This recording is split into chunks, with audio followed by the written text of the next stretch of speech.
What's up, everybody? Welcome back to PLD Projects. Welcome to our second episode of Review, our third overall, but our second. I'm your host, PLD, and with me, as always, now for review, Miss Lego. How are you doing? I'm doing very well, and I am prepared to battle some aliens. Oh, good thing. Good thing. We need to do some battling. A Not little bit. final battling, just Right. battling. Just battling, just battling. It's funny, a little bit behind the scenes now. We recorded these episodes a couple weeks in between, but as you saw, the first episode dropped yesterday. This episode is dropping today because this is the 40th anniversary of the second episode dropping.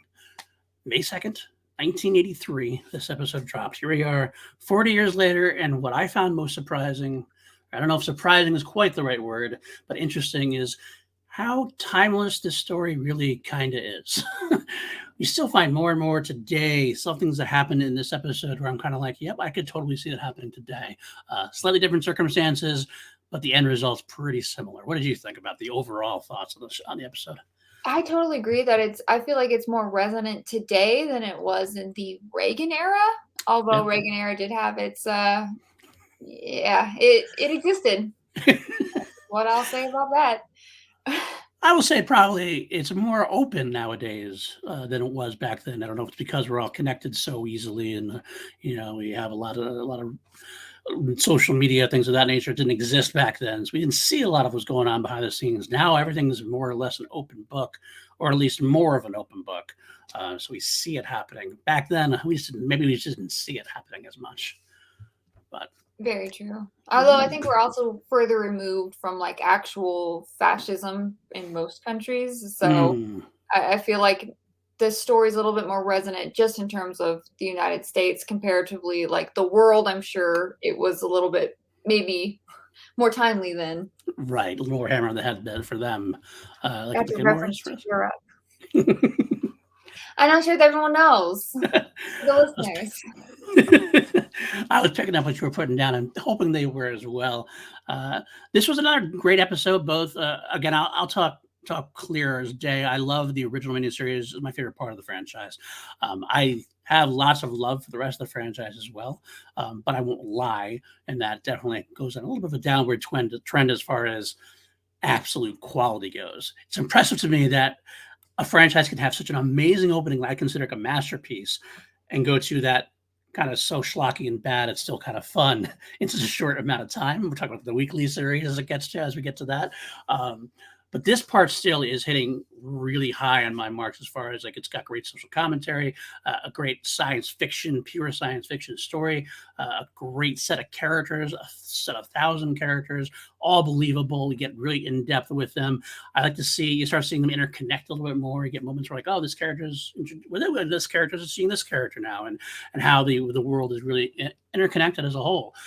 But it's really a great overall episode, and I can't wait to break into it. And I think we should go right into it now without further ado. Unless you have anything else you want to add on the top side here. Oh, well, what you were saying about starting out really solid and then just taking a deep dive into schlock throughout the entire time that I was watching this and thinking about the next installments, it really occurred to me how similar this was in terms of the whole franchise to the Terminator. Okay, And fair. That's how, fair. you take something like this is such a human story. It's just using aliens as a catalyst to tell a human story. So it's almost kind of a juxtaposition, which can make something seem more prominent, such as this story that has so much heart and emotion and politics and such in it. And that's kind of the same thing as what happened to the Terminator. You have this love story that's kind of a horror story, and Mm-hmm. it just happens to have science fiction in the background. And in later installments, we'll see that I think they took the science fiction and made it the forefront, which is just not what the story was about, Right. sadly. Oh no, you actually hit the nail on the head. Like during the interview I had with Kenneth Johnson, he mentioned, and it's pretty common knowledge. He actually didn't intend this to be a science fiction story. He actually wanted to tell a story of it can't happen from here, like it's a story of rising fascism in the United States with a human element. And then because of Star Wars and Battlestar Galactica and everything, we could use sci-fi. There you go. We could use Blade Runner. We could use sci-fi to tell that story, and that's what it was. be the final battle, the miniseries, I still think is pretty entertaining overall. Kenneth Johnson didn't really like it as much. We'll talk about that soon. But the final battle was still entertaining. It was definitely far much more of a sci-fi, pew pew, action based thing with a little less of the socioeconomic side of things, so to speak. And then you get to the weekly series, and it's really about like it's almost like Dallas with laser guns. You know, it's a soap opera with laser guns at some point. Yeah. I was rewatching the final battle. There's some soap opera moments in there. 100%, 100%. There's some Deus Ex Machina. There's some other questionable things that take place, but I do think overall, it's still like here's V. The final battle starts going a little bit here. It's just when you get the weekly series, that's when we're gonna have a lot of fun in a different way. I think talking about the weekly series. Yeah. But there you go. But let's get into this episode. Let's start off in a little bit different way. Obviously, we ended up last episode with a great moment with Abraham talking to the kids and spreading the knowledge of the view. Mentioned that's one of our favorite scenes. We are in kind of a crisis with some of the characters. Donovan's obviously on the run at this point. Julie is starting the resistance crew. We're having some family difficulties with the Maxwells and the Bernsteins and that whole crew. And we open up this one with Donovan driving in a convertible. He's got his convertible with his big old laser rifle right in the front seat. Yes. To go see Sean. Conspicuous. It really is. Part of me goes, I know he's on the run. I know he's not going to put the rifle anywhere. That's his only, I mean, we don't even know if he has a gun any other way. And he's getting attacked left and right. So he's got to have it with him. But yeah, I don't know. And this whole day where the things are getting like almost martial law in some words, I don't know how you have the laser blaster just right on the, it's not the pistol. It's the big gun. But yeah, and he's tall like that. The wind is going to be in his eyes. He's not going to have a good line of sight. No. It's terrible. It is. But interesting enough, he decides another interesting part about it. Looks like the first thing he's going to do. The guy is on the run from the authorities, and he's going to go run to his son. I don't know what the plan was at that point. Is he like going to go bring all the authorities and visitors down on him and his son? Is he going to grab his son and try to move? I'm not certain what the game plan is here, but he is going to see Sean, and he comes up on a very interesting sight in that the whole town of San Pedro, I want to say, is deserted, and there's rubble, and there's smoke, and the cars are overturned like it's a war zone. It makes me wonder right away. We have Los Angeles as it is. Is this what the other towns around the country and world are already like in this short amount of time? Was that surprising to you that like it was like so destroyed right away? Did you have that we had a town already destroyed? Yeah, it was certainly surprising. I mean, he's rolling up. It to me was very reminiscent of something like, well, for me, 28 Days Later, or I guess for the time, something more like Night of the Comet, where you basically have this ghost town. Like it's a great way to start the episode. Yeah. It's very poignant, but it's very concerning. I think he wasn't specifically going to see Sean. He was specifically going to get the key that he'd given Sean. That's right. But I do wonder how an entire town can disappear and no one notice. I don't think the town is okay. I've made the drive from LA to Vegas a number of times. There are some places that are out there, but not that far out there. There's nowhere in California that I legitimately believe can just disappear off the map. Right. I try to justify as I do. Sometimes when you're watching something you like, you can justify things. I mean, the visitors obviously have taken control of communications. So the phones are not really working very well. Maybe they are controlling those roadways or not, but Donovan got through. So it is kind of strange that this whole town, and we found out later, it's been for 3 days.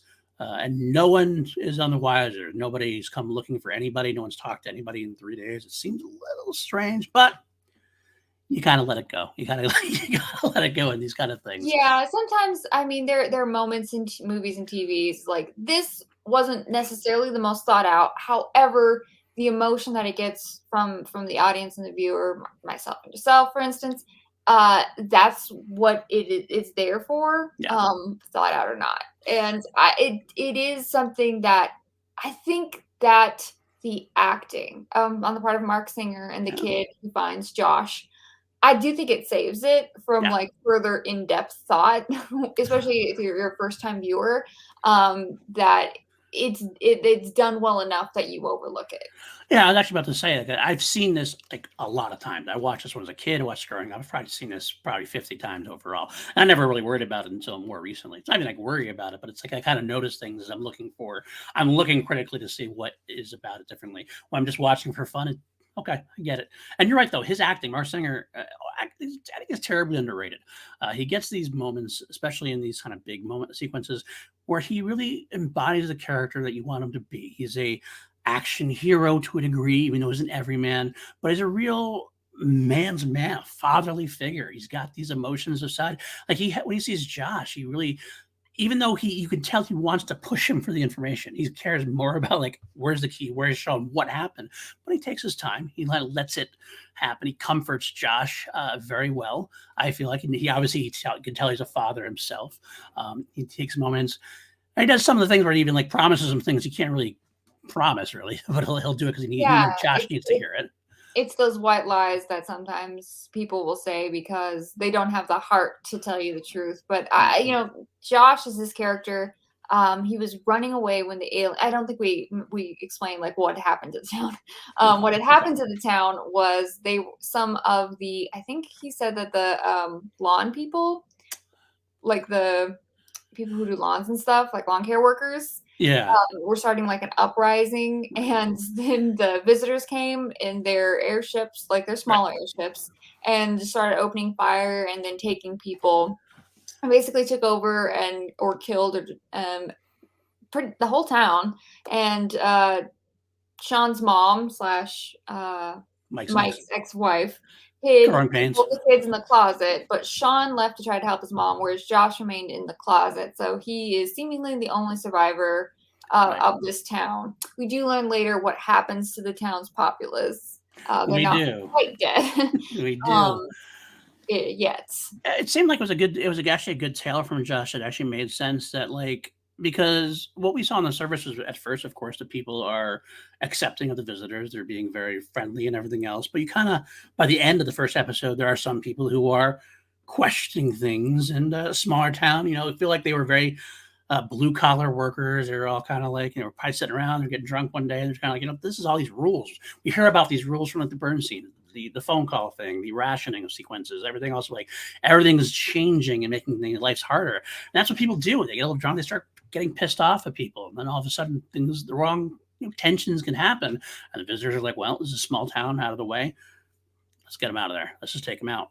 And yeah, it's Josh as a kid actor. I forget the actor's name. That's really good for an actor of his age. Like I really felt like he didn't like a lot of times that child actors can be annoying and they can like really knock him across, like and take you out. But I kind of felt he really lived through it. He kind of had this like very sadness about him. This very beating himself up about it. Sean being courageous while I'm hiding in the closet and everything else. But it's a very great moment between a father and son like moment, even though it's not his father and son. But one of my favorite moments is Donovan looking around his broken house, or not his house, his ex-wife's house. He finds Sean's Dodger cap. I really he has that moment of fuck. He does find the key, so it obviously he gets what he needs out of it, and Yeah. we get what we need as well. Yeah, and I also like that this isn't a huge plot point. It's not like the show's MacGuffin. It's not something that the characters are going to be looking for the entire time, Right. which I think could be kind of take away from the story. Just to let's have characters go look for something, which Right. we've at this point seen just maybe a few too many times. The Dodger hat comes back later, and I'll be honest, when I was watching it, I completely forgot that he got it from his kid, and I'm like, oh, I don't understand why this is happening. Are they having a good season? Like what? Like, oh yeah, it's his kid's hat. I forget. I got it now. That would make sense. Connect. But I'll mention that when we come back around to it because it's kind of funny. Yeah, I love that. Josh is Tommy Peterson, and I do think that a lot of times kid actors, let's just be honest, sometimes they can be annoying. He wasn't. He did a really good job of getting the information across believably. And I love Mark Singer's just you could tell he is making the decision to suppress his own grief and fear for his child and his ex because he needs to comfort this kid, and Right. he also needs this kid to show him where that key is Yeah. He and knows he tell is. him what happened to the people in the town. Yeah. I more and more I realize that in my youth, when I was young, obviously I was a Star Wars fan. I was Luke Skywalker and Han Solo, but I also loved V, so I went around playing as Mike Donovan. And I realized even 40 times or 50 times later, here, as 40 years later, I keep watching it. I still love Mike Donovan. I think Mike Donovan is just like the epitome of what you would want as a leading man kind of character for the most part. He's not perfect. He's flawed. Obviously, we see a little bit of that flaws later on, but overall, he tries to do the right thing. He is a man who is not like he's not a team player. He's definitely more used to working alone, or at least with Tony, so to speak. Um, but he is very entertaining, very energetic, and he ends up. You're not going to lose him in a group. He's that kind of guy. He's going to stand out for all the right reasons in a group. And Mark Singer really embodies that at this time. And he starts off the episode with him making this kind of performance. Perfect way to start the show. Definitely impactful. Yeah, You gotta bring him in with the hook. Boom. And then we move on to probably one of the most despicable characters in the whole miniseries. Oh, this scene. This is so creepy. And it's like, I can't believe things have fallen so far so fast. And yet, I look at it and I'm like, I feel so much this is people. I could see people like this today. People who just, they don't hide in the shadows anymore. They're this arrogant. They're this cocky. They're this evil. There's demanding, and it's a scary sequence. I remember you showed me your notes, and I read something. I was like, it's amazing how Dominique Dunn was initially played. I was going to play Robin, Yeah. and the situation she was in when she was murdered by an ex boyfriend. Similar kind of situation, and this is the situation that Robin kind of gets herself in, or not gets herself in, because Daniel, she's just there as a neighbor. But I'm assuming they're school friends. Yeah, they're definitely neighbors. But I last time, I don't think there's a huge age difference. I think they're right around the same age. I mean, obviously, remember last episode, Daniel was at the Maxwell house when the ships first came down. So obviously they kind of have these moments, they kind of grown up together. I think he's probably always had a crush on her kind of thing. And Robin's always been kind of like, whatever, you're Daniel from down the street. That's who you are, or whatever. But now Daniel's like, you know what? I have power. And you give someone like that, who has always been kind of an outcast. I feel like that's been his role his entire life. He's been an outcast. Is never quite right. He had trouble keeping jobs. You don't see him have a lot of friends. You don't ever see him talk to any friends at this point so far. He's getting rebuffed by Robin as like the only person he has like an interest in. Give someone like power, and amazingly enough, you give a kid like that a blaster, a laser. Like, why does he have a laser gun? Yeah, that's a good question. I was like kind of like surprised by that. But like, I look back, I guess maybe that's how it was with the Hitler Youth, maybe, and this is how the Hitler Youth is the Visitor Friends organization. That's what it is. He's helping keep law with the scientist rebellion going on, as it were, so to speak.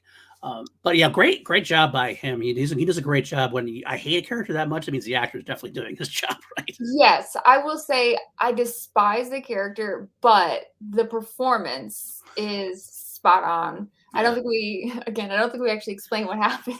We're getting into that, right? So I assume you've watched it. We should actually do that. Yeah. Because I kind of wanted to get a little deeper into this, because I think this is the scene that to me is like really hard to get through. So Daniel is just delusional.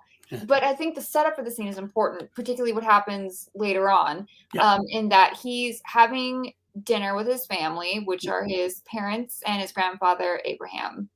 And the dining room is full. There's 4 people in it. They're having a very nice dinner. There's alcohol, which I think we've mentioned before, that the supply chain has been like really messed up. So getting alcohol is very difficult, but he has power now, and he's able to get things. People give him things. And he's basically decided that he and Robin are engaged. And his father kind of quietly go, does Robin know about this? And he's like, well, she doesn't know yet, but I want her. His actual words, I want her. And just like I wanted the champagne. Just like I wanted the champagne. I got the champagne. I'm going to get Robin. It's like, horrifying. utterly horrifying. And then he basically tries to like pull her out of the pool house Yeah, the that pool house. she and her family are living in, that's behind his home because they're in hiding since her father's a scientist, and he like threatens to like turn her family in because her father's a scientist and they're hiding, if she doesn't, I don't know, marry him. Mary, I guess, I yeah. mean, I like that they said marry instead of anything Yeah, else. network TV at the time, I So guess, maybe. yeah, it's dark. It's real dark. It is. But it actually lets us boost up one of our favorite characters in the first scene, Abraham, who, while Stanley and Lynn are kind of walking the fine line, at one point you're like I think Lynn is like, well, you can't be engaged to her. She's gone away. We don't know where she is, like playing dumb. And of course, that's when he reveals, well, not too far away in the pool house. And Stanley just like glosses over the fact. That's when he comes in. He's like, well, what does she think? Trying to like get some kind of reason. But Abraham just doesn't take any shit. He's like, fuck this kid. Yes, just throws water in his face is great. It's so great. I love Abraham so much. Oh Uh, man, he does not suffer fools. no, and he shouldn't. He's been through so much in his life anyway. Like it's like this is like nothing new to him in a way, unfortunately. But he's a very powerful individual. He's seen it Yeah, it's sad that before. it's his own grandson. Yeah, that's what You that's think, that's the saddest part. you think that the kid would know better. You would But think clearly so. he just does not like learning, so maybe he doesn't even know anything about World War II. I wouldn't be surprised. No, yeah, I wouldn't either. I wouldn't be surprised at all. He doesn't seem to be a very studious person or a very book smart person at all. No. Um, But yet the worst part is during this whole altercation, like he actually gets like Stanley finally gets in the way and throws him in the pool, and he takes his blaster out, like he takes his laser out, and you're like, what the hell is going on? And it takes Lynn to like scream at him to like kind of shake his own nerves. I mean, it's like one of those things where like, he's an asshole. I'm trying to like look at him as a character. I tried not to see a good and evil as much as I try to look into like the evil of the good and the good of the evil. So because that makes it more of a layered character and more of a believable situation, or not believable, but more of I think it's an engaging media piece. So I look and here's this kid who probably did some good things in his life. He obviously has some moments where like we find out later on in the final battle, a couple times down the line, that he actually had a lot of dealings with Ruby, who we find out this is much later on. We'll talk about this one next week, I believe, or the week after. And either way, Yeah. but so he has had some good in his life, but here, like, how has he gotten here from where he was at the point where he's surprising Stanley and Lynn? Everybody doesn't know what's going on at this point. It's like, holy shit, who is this person now? But is it too late for him at this point? I mean, it seems like it is, but I don't know. I mean, he definitely does come to a nah, you went too far, buddy, yeah. later on. But I kind of actually felt that this was reminiscent to me of, if you're familiar with the Stanford prison experiment, Mm. and where if you put a dude in a uniform, and we see that conversation happening a lot, very very timely conversation involving like police, where you put someone in a uniform and there's a certain level of power and invulnerability that they feel, and they're getting praise for certain behavior that might not be necessarily ethical. So really And put the wrong person in the uniform is the problem. It's when you put the wrong person that has no self-confidence, no self-worth, no anything else. You put them in a uniform, you give them that kind of power, and that's when the shitty situations like this happen. sure, I think it's that the type of people who are often attracted though to that sort of Okay. power. Okay. It attracts the wrong people often, which is not great. Because like someone like Mike Donovan, to like compare, he was clearly very put off by the whole idea, right? Right. Right. So yeah, just the wrong people being attracted to that and getting praise for doing the wrong things. Right. Right. And the visitors definitely praising him for everything, as we too. I mean, hell, he got a ring later on from That Brian. really confused me. Oh, did it? Okay. Yeah, we'll get there later. I'm like, is he Okay. getting a wedding ring? I don't understand, because that was not set up as something that was happening. I mean, we see. We'll get there. Okay. Okay. Fair enough. We'll get there. Okay. So after that situation, obviously they end. Lynn shocks him out of her, and he storms off. And obviously, the Maxwells can't stay there at this point because this Yeah. is a bad situation. But we switch vantage points now. We get to Ben's funeral, where Ben, rest in peace. Rest in peace. That's right. Caleb and Elias are there trying to put their son and brother to rest. When Willie shows up, Willie and Harmony together trying to pay his respects, and it's such a great sequence. And this is one of those sequences I really loved about this show, which goes beyond the pew pew sci-fi action. But this is a real uh, good and evil on both sides. Kind of, there's good visitors, there's bad visitors, there's good people, bad people, and people put in the wrong situation that can spark a wrong train of thought. And it's kind of what really gets me. Okay, so obviously what happens is Caleb and Elias are kind of comforting each other. Willie comes up and I'm sorry, Caleb sees red. He Yes. literally sees the red of his uniform. He knows the aliens killed his son, and he just starts lashing out in a very xenophobic way. And it's definitely a little bit of commentary on racism. And I actually found it interesting to me. Maybe I don't know if I'm the only one here. Finding that the African American male was the one like shooting down the alien at this point. We're in like the situation where it would have been a white male lashing out at an African American male for having killed his son, kind of thing. Very similar way, but I like the fact that they shifted it that way because that's what the show has done a lot of times. It kind of put Yes. different people in different positions of what's happening. And you feel bad for Caleb. Caleb's doing a bad thing, but he's not a bad person. It's kind of like the difference between what him and Daniel do. Daniel is a bad person going doing worse things. Caleb does a bad thing. It's not really excusable, but at the same time, you don't condemn him for it at the same time. Well, also, like, his son died. They're literally at his son's funeral. I would Right. forgive almost anything in that Yeah. moment. Like, Yeah. that's a level of grief that I don't think is comparable. Absolutely. And yeah, like, it's a bad moment, and we see later on that that's not a path that he continues down, and I think No. ultimately that's what's important.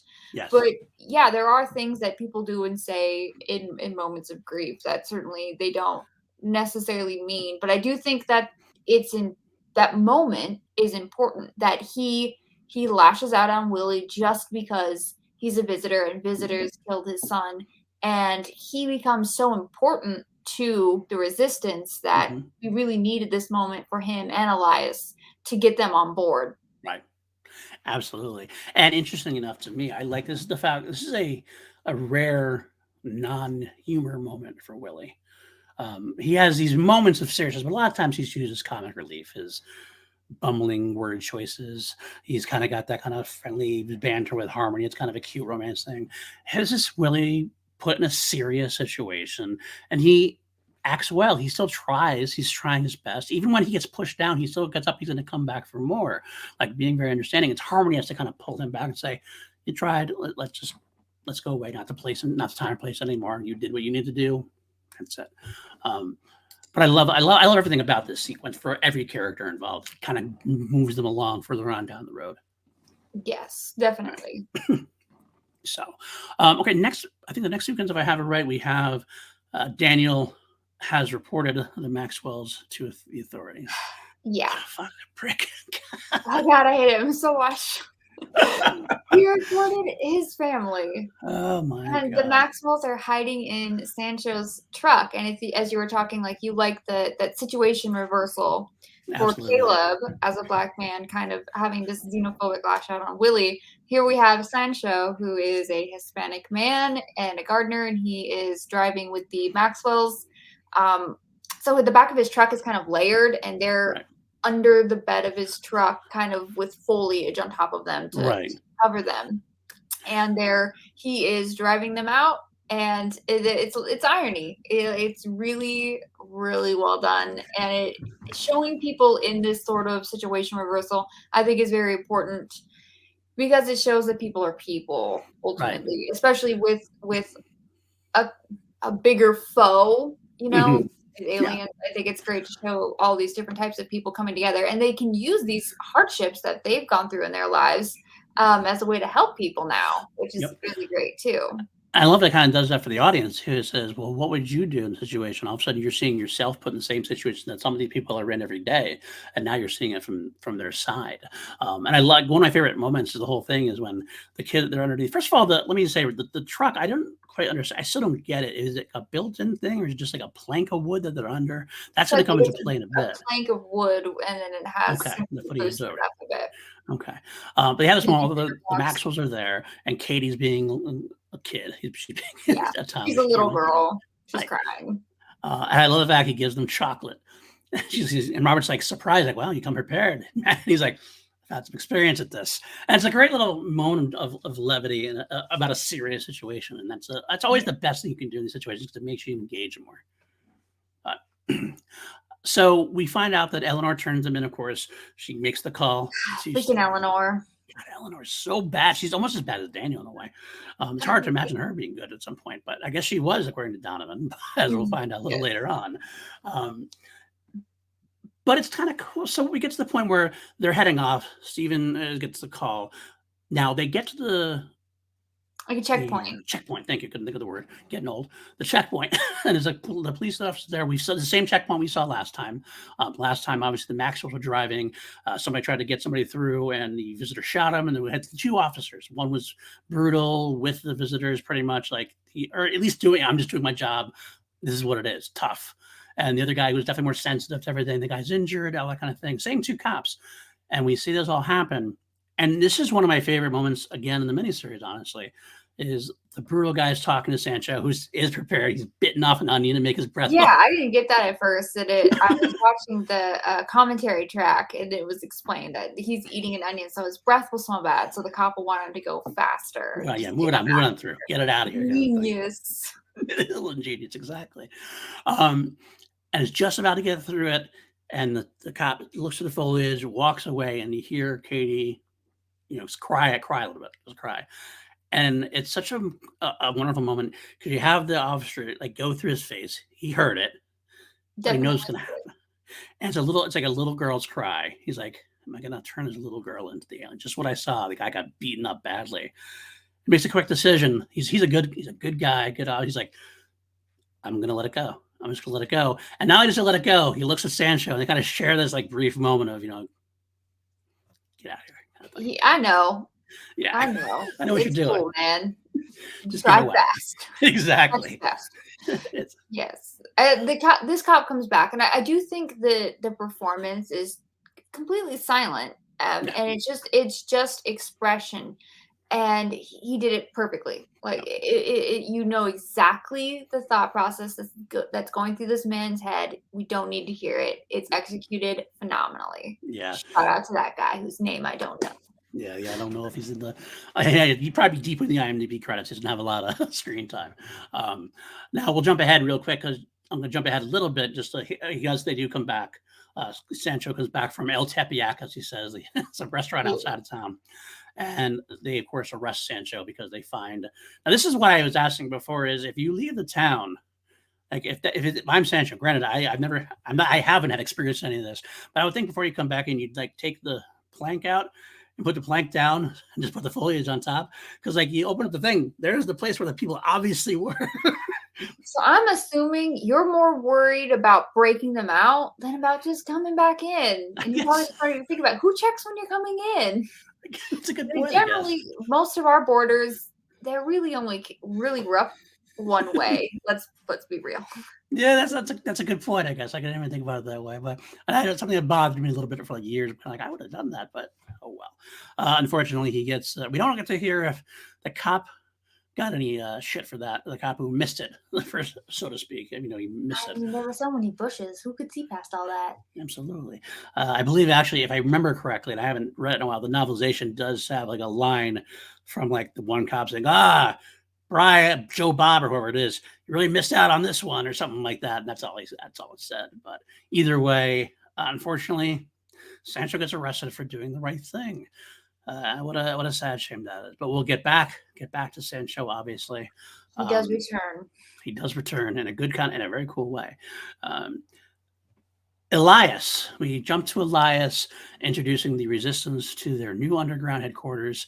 Not sure exactly what it is. It's like a treatment thing. It's hooked up to the sewers or some abandoned building. It's a water treatment facility that's no longer in use. I'm calling it Pennywise's home because it looks like somewhere you would find Pennywise, and I don't appreciate it.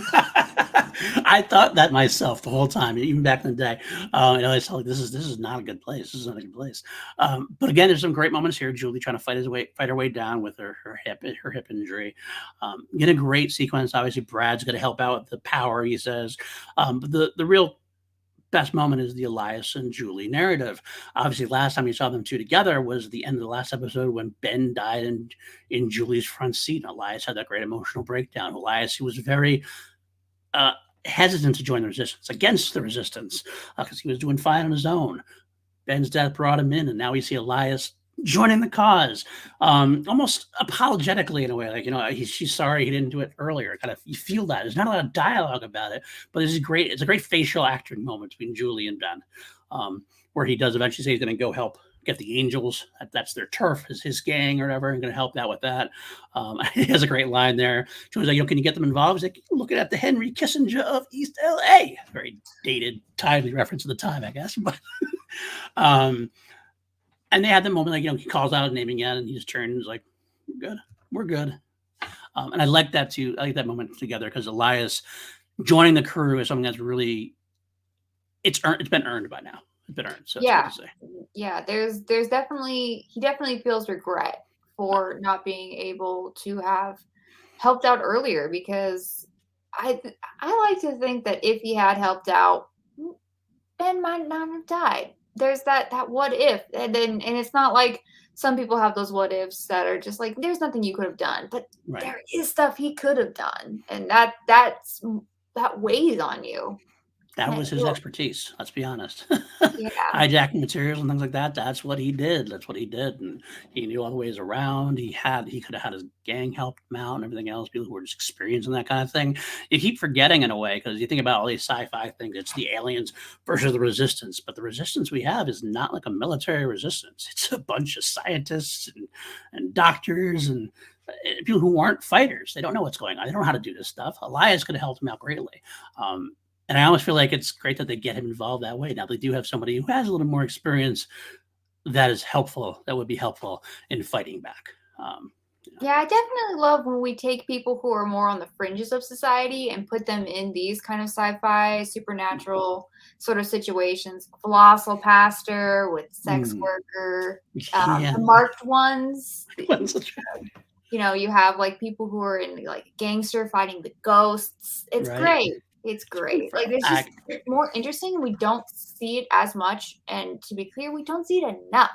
And I really wish that they had allowed Elias to bring more of his background into the story going forward, which I feel like has dropped a bit, particularly when we go forward to like the final battle in the series, unfortunately. Because I feel like that's an interesting narrative.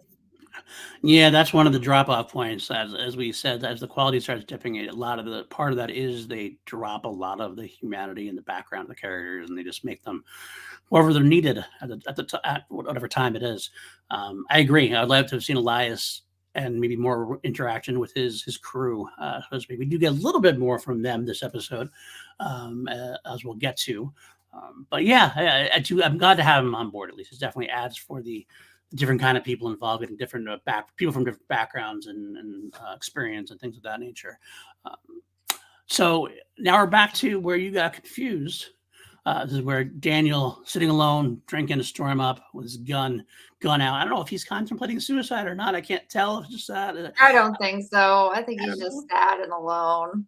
Could be. It could be. His apartment goes, maybe he is, but he's not sure. There's a scene later on where someone is, and that's a whole different, much more powerful scene. 100%. I'll give you that. Then Brian comes in. Now, earlier, Brian had told Daniel that the parents would be given amnesty, and that wouldn't be an issue. And later on, of course, Daniel just calls up to Lynn's work. It's just kind of strange. Like, where's Lynn Bernstein at lunch? When did she go to lunch? That was 4 hours ago. Who has lunch for 4 hours and the work doesn't get concerned at all? You know how people are. That's true. That's true. You've never worked with someone who went off to lunch and just didn't come back? It happens. And let's be honest, people are disappearing left and right nowadays. That's true. It's kind of like almost like they don't want to ask. I don't know. This is what happened. I don't know. So yeah, Brian does give him jewelry from Diana. She does say that he told Diana what she did or what Daniel did, and Diana herself wanted to reward Daniel.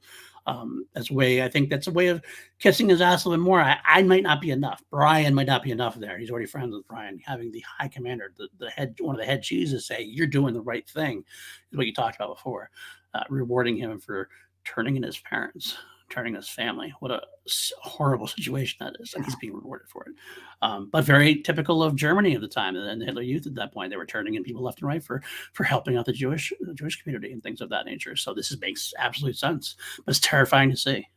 Yeah, the scene makes sense. The scene was filmed in a style that was different compared to the rest of the Mhm. show. It had this very kind of choppy, fast editing as Daniel's on the phone trying to figure out where his parents are, and he's Mhm. becoming more frantic and upset. And we have these like really quick like dissolves and stuff, but that it like ends with him sitting alone. Um, I think in the same dining room where he had in the earlier scene been with his entire family. So it was Yeah. important to show that dinner scene with all of them there to compare it to him now alone. And then Brian comes in and yes, he gives him the ring from Diana. Okay, like I get it, but it's like it's in a jewelry box. It's a very nice diamond ring. I'm like, is this a wedding ring? I'm just really confused. Why does like an 18-year-old boy care about a diamond ring? Very weird. Like, I know it's from, like, a very beautiful alien, but, like, he's getting it from another young guy. It's just the guy who, like, the chick he likes. I don't know. But we see it with, Eleanor getting a ring from Steve or a diamond from Right. Steven. So they're Yes. just where are they getting all these diamonds? That's a good Dude, question. It's but a I great was question.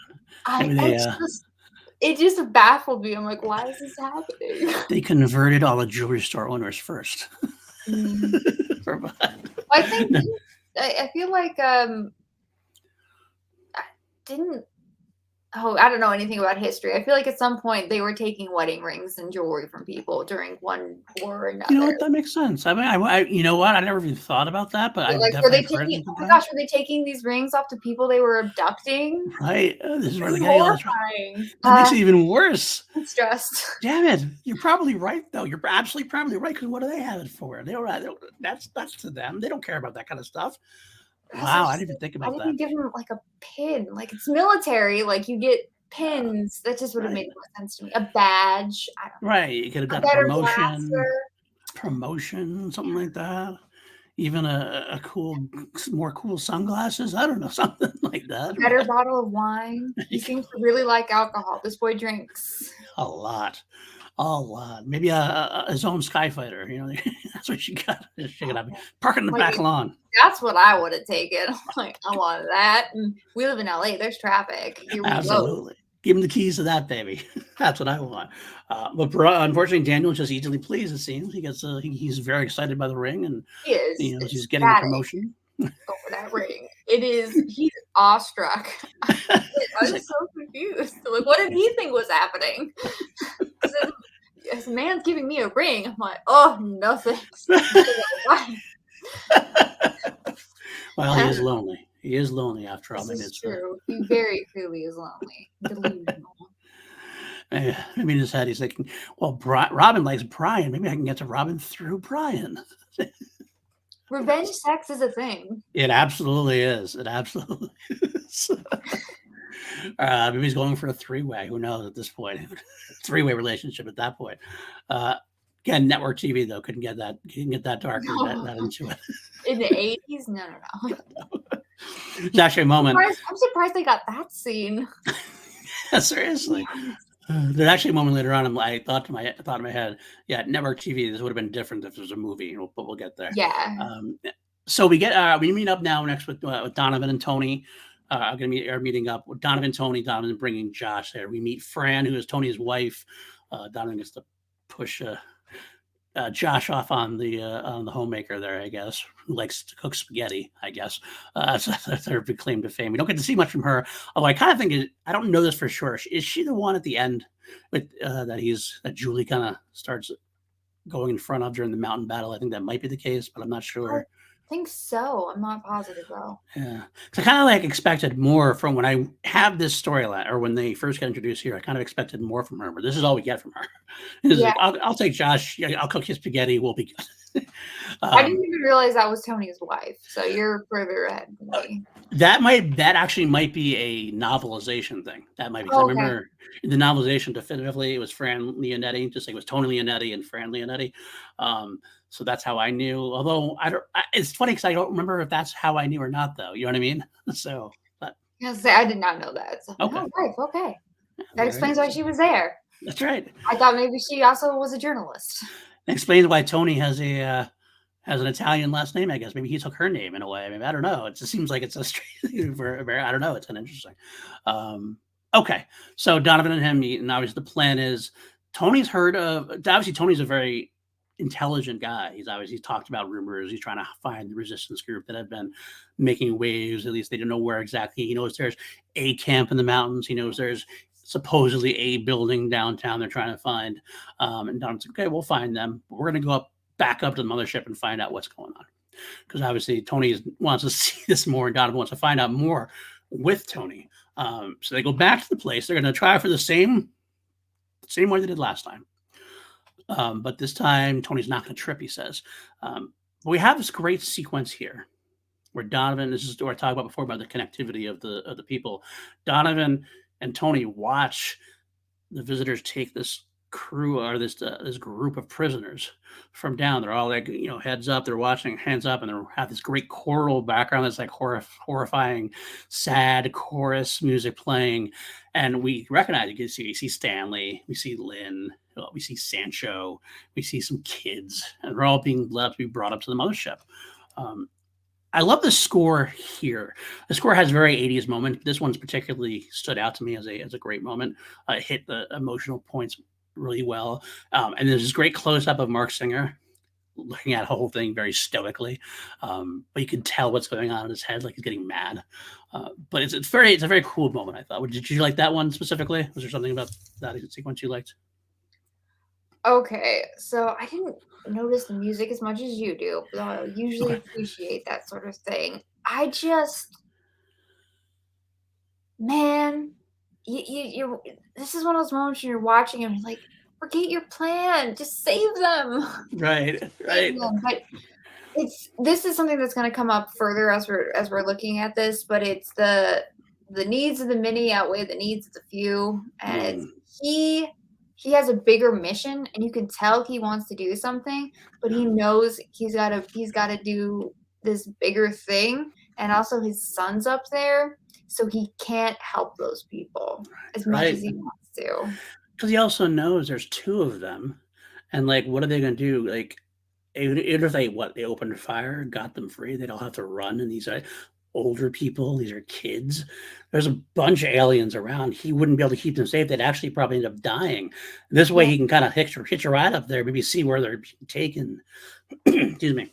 Maybe see where they're being taken, and maybe do something from over there instead of being out in the open. But you can tell exactly what you're saying. Like, he does want to do something. Tony does too. They want to do something, but they can't. They can't. But then, of course, we say that the visitors are smart. As we know, they're a smart enemy. They've obviously upped the security since last time Donovan snuck aboard a mothership. yeah. And they open fire on Tony and Donovan. Um, oh, you know what? I did forget. I did want to bring up. I think it happened before, if I'm correct. I loved how Donovan and Tony snuck in to get to where they were on the bridge sequence. They kind of walk off, and Donovan and Tony had this great moment. They're climbing on the little bridge sequence, and like, "Well, what do you want to do?" It's this great camaraderie between the two. You see them as partners, like almost like as like Luke and Han or something like that. I was gonna Something like say that. Lethal Weapon, but yeah. Yeah, exactly. Lethal Weapon kind of thing. That's a great moment. That's a great way to put it too. And he's like, what do you want to do? And he's like, how about the direct approach? You see Tony like, I love the fact that it's like, we don't know what the direct approach really is, but obviously you could tell that they've had We this have history history. before Yeah. of doing this kind of thing before. And Tony comes up and starts like talking the biggest load of nonsense, waiting for Don to come in. He's like he's trying to like vamp, and like he's saying the most ridiculous things. I'm on My my way to Sherpa Korea. my Sherpa deflated. I need to inflate I need My shrimp boat got a flat tire. Or Yes. something. You're like, what is he doing? Well, you could have at least made sense. He's like, God. The visitors speak English. Maybe it was a Bro. Willie guy. Maybe it was a Willie, another one who was transplanted accidentally. Uh, but they do get him back. And that's why I love that moment. And I wish, I wish they got more of Donovan and Tony together. I'm not gonna lie. Yeah, like, I think, like, a buddy cop, situation in this show really would have helped the final battle a little.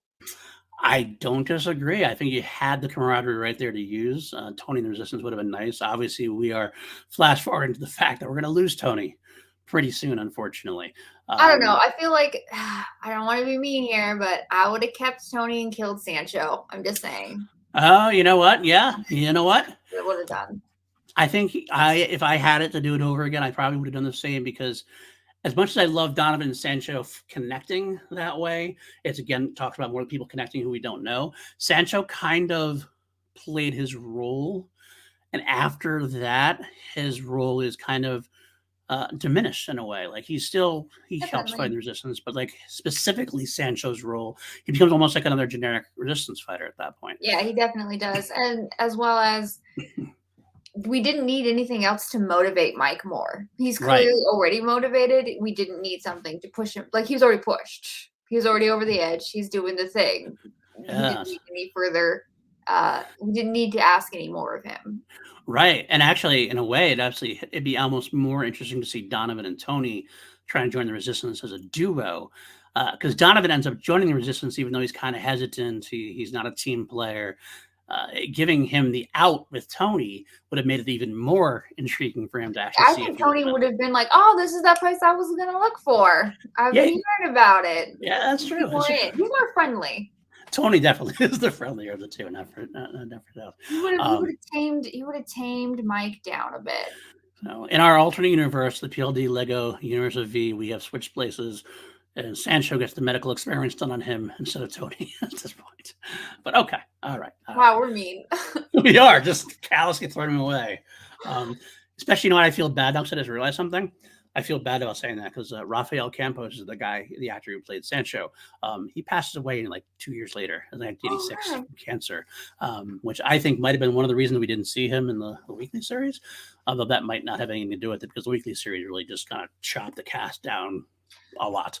I mean, Um, well, obviously we'll talk about it when we get to it, but there were certain actors that you could tell definitely weren't there for the final battle, and they took a different actor as a different character, and they were the same role. yeah, well, I know you're talking about the biggest one there. We get the big jump from Brad to Mark. Yes, this is exactly what I was thinking of. But there were a few others. It's the cop with the glasses. That's all you need to know.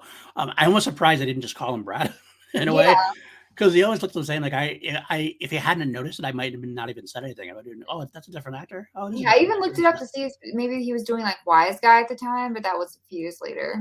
Yeah, so I don't know why he didn't come back. Actually, that's a good question. But either way, but exactly your point. It went from Brad to Mark. But we'll get there next when we get to the final battle for sure. So anyway, Donovan, Tony, they get shot at. They have a great little action sequence, but they both get caught. Tony gets venomized. First time we get to see that in action.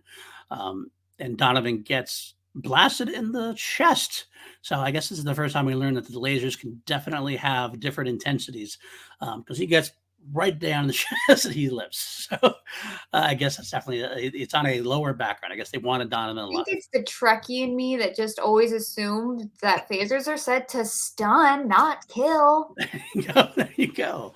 Because it's funny, sometimes it blasts the hell out of it, sometimes it Oh yeah. disintegrates, but sometimes not so much. So they get taken back to the mothership. At that point, we jump back over to the Maxwells finally making it somewhere. They make it to the mountain camp or to the underground base. Obviously, Yeah. it's been a little bit of time passing because it looks like Robert and Robin are in the building, whereas the Kathleen and the other kids are up at the mountain camp. Like, why would you take Robin to the building? That literally doesn't make sense. I know from the storytelling she needs to be there, but it doesn't make any sense. No, I don't. Robert should have gone by himself, if anything, to there. Robin should have just been up at the camp. Although, you know what? I'm going to say something as a father, potentially. Robin was whining about leaving LA as it was. She didn't want to go to the mountain camp. She was bored with the mountain camp. So all of a sudden, Robert's going to go in there, and she's like, Dad, I'd rather go there. I'd rather see what else this place downtown. Robert could be kind of like, fine, I don't want to listen anymore whining. Fine, just come Okay, with not a parent, but many siblings. I get it. me. There you go. Sometimes you just can't listen to them anymore. So. And Robin's at that age where that happens a lot. I know. Robin's just that character. Okay, you thought I was mean to Sancho. I'm gonna I'm a lot worse with Robin. You know what? I'm actually really on board with you, and to me, it gets worse as it goes on. No, There's it gets sometimes the actually weekly later series on. that I get so mad at her during the weekly series. I'm just like, shut up! Like at least here she's young, so I kind of go, "Ah, she's just a young kid. I I think she's almost 16 or 17. right. Eh, It's like, but she does. Like she whines, and you're just like, oh god, I just don't like you. I just don't like you. Um, but Robert and Julie meet, and that's a great meeting of the minds. You Yes. tell that they actually very much stimulate each other as far as intelligence wise goes. They both have great curiosities about the visitors and how to move along with things. Um, but this is a great sequence more about Julie. This is where Julie takes some first real steps into a much bigger world. Oh, We can I interrupt you real quick go ahead, though? So absolutely. I want to say that Robert, in watching this, I realized he's my favorite character, like Okay, by far. I okay, love how even though all this bad stuff has happened to him, he's still so fascinated and intrigued by the science. He's so Doc Brown. He's just this like chaotic neutral. Like I'm really here to figure out like how they work. This is interesting. This like particularly when we get to when Mike meets up with them and he learns about some things like the aliens or lizards, and he's just like, oh, that's what happened here. He's like really down. He's all in on learning more, and it's really great. And sometimes but he doesn't like he's not without emotion. Like a lot of times, in particularly in media, they'll depict a scientist as being emotionless. That is right. not at all how he is depicted. I think he's one of the least rather stoic characters on Oh, the show. Like what he's feeling, you're aware of it. yeah, he Um, wears his heart on his sleeve, absolutely. yes, yes. And I get it. I actually agree. We'll get to that part later. There's like a line he says at one point, I think, during that, where like just hearing him say the word incredible, and he's just so all in on the whole thing. I agree. Actually, I do like Robert quite a bit. He works well for me. Um, but to go on from where I was, I said, this is a great place for Julie because we got like hints of this obviously during the first time they met in the little group circle where Julie kind of took command a little bit and was going to go meet with Christine and all that stuff. Here we are at the base after the sequence where Ben's dead, obviously, and they're all looking to her. And everybody's like, Julie, where do you want this? Julie, where do you want that? Julie, where do you want this? Like, she was never like, there's no elected leader, but everyone just assumes she's in charge. And she takes it on and takes it on in stride. But whereas you could see a character in a weaker story, she could have just been like this, I'm going to be the badass character and you're going to listen to me and that's it. I love these moments of humility and of doubt that seep into her. She goes to fix the water main out of exasperation. No one can do anything. And she's like, fine, I'll do it. Even though I'm a doctor, I'm a scientist, I'm not a plumber. She says later on she's going to go do it though.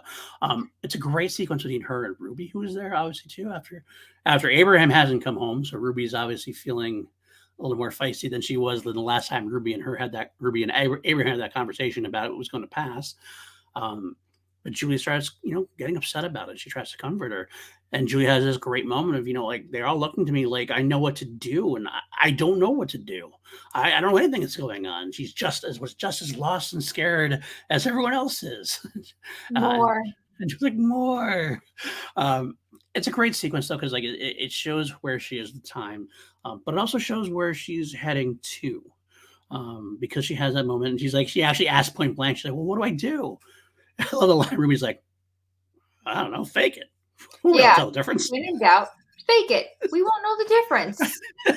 The thing is, nobody knows what to do. This is not a situation that anyone would know what to do. There's no It's playbook. all guesswork. It's strategy. Right.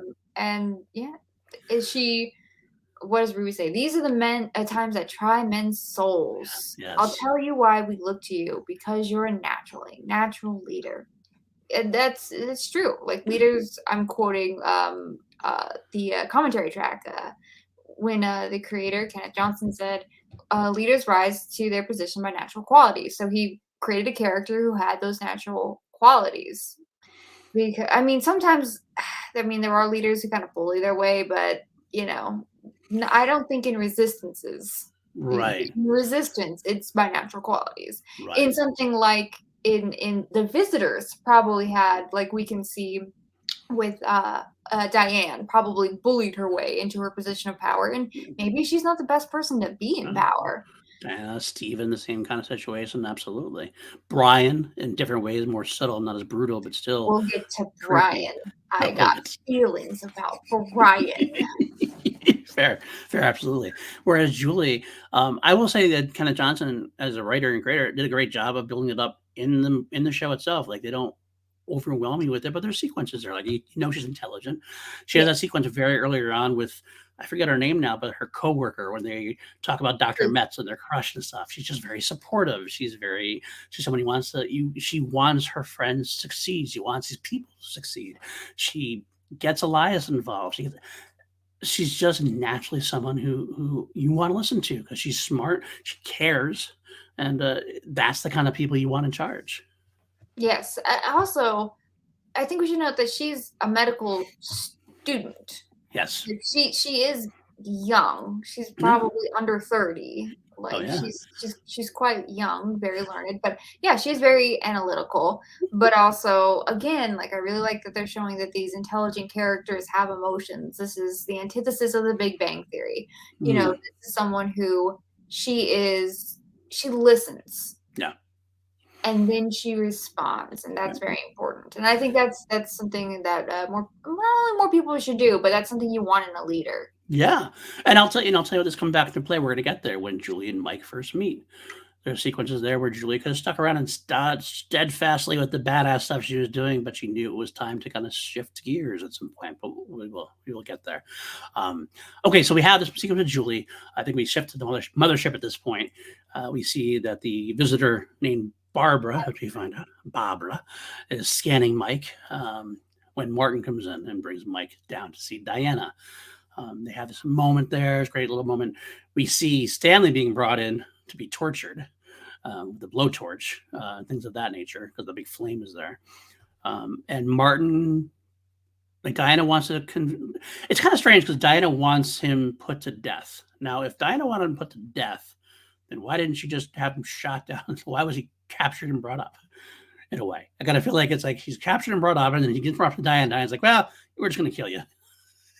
Because they gotta go to the final area. That's right. That's right. Maybe Diana decided, yeah, after all, Maybe they captured him and they didn't realize that this is Donovan. right. Like, this is Mike, and then they realize on the ship. Like, do we know how good their eyesight is at night? True. I mean, they're supposedly better because they don't like lights after the sunglasses and stuff. Oh, But maybe they didn't know what to do. They knew Mike was a special guy, and they knew like Mike had been one of the big prisoners. Oh, they want him alive for some reason. I'm sure. I'll just bring him in, or they can kill him if they want. Maybe that's all it is. So, either way, Martin does the whole reverse psychology thing on Diana, and impressively enough, Martin's good enough to pull it off. And I don't know. Diana, I feel like it's really easy. Everyone's doing this to Diana. She is so easy to goad. Like you just even question anything about her capability. She was like, "I'll show you." you gonna challenge She me? needs therapy. She does. She really does. I think it's a part of well, it's interesting because you know what, as we come to find out, it actually does make sense for her character because Diana's Yeah. obviously somebody who's very ambitious, but yet she's still working under John. This kind of, as it turns out later on, we find in the final battle, kind of a more of a bumbling. Yeah. Uh, he's not exactly a born leader there, No, and not at all. Diana had definitely made ground in the fleet by sleeping with the leader, the very leader. So she's kind of like having to fight that aspect of it as well in a Yeah. way. it's just a I weird mean, thing. So when we get to the final battle, I'll probably get more into it. But I didn't like I mean, this is the 80s, but they had a lot of like sexist undertones that I feel like the aliens shouldn't have had. I just feel like the aliens should have been more advanced and beyond that. People need to watch Star Trek more, is what I'm saying. that's fair. You know what? I'm actually watching Star Trek more. I actually started watching a lot of Star Trek, and I'm actually very, very happy to do. Picard season 3 is, by the way, I love Picard season 3. But I that's another didn't get conversation. past one. Anyway, that's not a, Hey, real quickly, I'll say this, and I'll leave it. Picard season 1 and 2, I get why people wouldn't like it. Season 3 is good, but either way, no, I agree. I agree. I'm saying overall for the character, for the character presented, it makes sense, and that adds to yes. Diana being someone who wants to prove herself to a way. So Yeah, this is a woman because we do understand later on, like there are these sort of like dynamics, unfortunately, in their society. To be a woman in her position of power is something that she's constantly having to fight and prove herself worthy of. And maybe she did rise to power in a way that was maybe the only option available to her in that she used her awesome, cool lizard lady looks. Why not? Go for yeah, it. she's a hot So lizard. I don't yeah, know. we we see not only is she's just viciously evil, but yeah, she is determined. And honestly, you know what? It's making me like her more. Like honestly, Diana, get it. Yeah, yeah. Diana's actually one of my favorite characters in the whole thing. There's something about her that like she's a worthy villain. She's very intelligent. She's very sadistic. She's the kind of perfect sci-fi villain of the day. She really is a good sci-fi villain for sure. Absolutely. So Diana gets convinced by Martin, and Martin kind of brings Donovan back. I love how Donovan kind of plays dumb. Like Martin, Martin has to literally throw him against the wall. Like, I'm buying time, you idiots. Because I was like, you just tried to get her to convince me. Is it Donovan's like, you just tried to get her to convert me, and now you're telling me this off? I'm like, well, yeah, Donovan, she was gonna kill you. She was gonna kill you, and he just saved your life. You, I was like, with Martin, you're an He's idiot. suspicious. He's suspicious. But he is suspicious. That's right. That's true. We do have a Um, gratuitous changing scene. I had to throw that. Coming up, I got this is actually what I was mentioning before because like Donovan Martin tells Donovan a little bit about the background. That there's a fifth columnist, there's some visitors who don't agree with him. Can't really get into the plans much. Promises they'll free him as soon as they can, kind of thing. And okay, so Martin, I guess, is supposed to come and give Donovan his uniform, but he can't. Barbara has to show up, and we have the gratuitous changing nude scene. Let's be honest, if this was a movie, this was a sci-fi campy movie, this would have been a full-on nude scene for the, the lizard. Because 100%. network 100%. TV, we just get the I think I visitor saw wearing the underwear. exact same thing in one of J.J. Abrams' Star Treks, actually. I think it was the third one, where Yeah, she just that's really unzips true. the thing to change the. Yeah, we see this a lot. It's unnecessary, but fine. It isn't necessary, but it is, especially in the 80s, sci-fi was definitely geared towards the male gaze at that point for absolutely sure. Um, and Barbara's not really a character that we get a whole lot from, unfortunately. No, She's another no. one who kind of jumps. She's another one of those. There's another blonde Yep, visitor yep. later on, Lorraine. I'm going to bring up something else that eventually you're never going to have to watch when I do the AC Crispin V novelization thing. You'll never have to watch this video again because so it's a really poor advertisement for me because I'm telling you all these little secrets and tidbits. If you remember the sequence in the final battle, which we're going to get to a little later on, where Donovan, a visitor, dresses up as Donovan and tries to fool Yes. Julie. In the Yeah. novel, you find out that that was Barbara. Oh, how dare they? Right. Not even give her like a sense of thing and all. But it's an interesting commentary that like the visitor can dress up as a male or female and you wouldn't know. It's an interesting commentary that How way. did I their guess it was. size change so much? Okay, I don't know if I brought it up last time. I don't remember, but it's been Wow. bothering me so much. Okay. I'm imagining the visitors on their home planet. Like, okay, they took some time before they studied us. They've said this. Like, been studying us. They've known about us for a while before they made first contact. I said Right. first contact for a reason. I'm just gonna stop making Star Trek references. I'm not. Anyway, so they were watching, listening, learning, all that jazz. But I'm imagining, like, right, there had to be like the government had to give like some sort of funding for the makeup department to be able to create all these, like, because you have to have personalized individual faces. Like, Hmm. it's impressive the amount of time and effort and creativity and artistry. I know they're trying to say these are fascists, but they definitely have a great art department that is well funded and are working to the bone. The And Mission Impossible movies have nothing on them. I don't think they're getting enough credit. But I also think that because I actually haven't seen the remake of the show yet. I'm Okay. gonna watch it for the first time. Um, Oh, very interesting to see but that. Yeah. I watch a lot of sci-fi. I don't know if it shows, and you see a lot of different like techniques for having people be able to disguise themselves. Right. And as in real life technology progresses, the imagination for the people creating these shows progresses with it. So I'm just assuming that 1983 having this be like, I'm gonna call it spandex makeup effect for lizards who look like people. It's Right. Right. like latex, like Yeah. human suits, which Yep. Pretty is much. like I know lizards don't sweat, but like there's no way that those latex would melt. It's fine. But I was watching, I don't know, The Flash, the CW show, and Right. a character, like, he changes his face. He has a hologram, it's a pen, and he just clicks it and he changes different faces.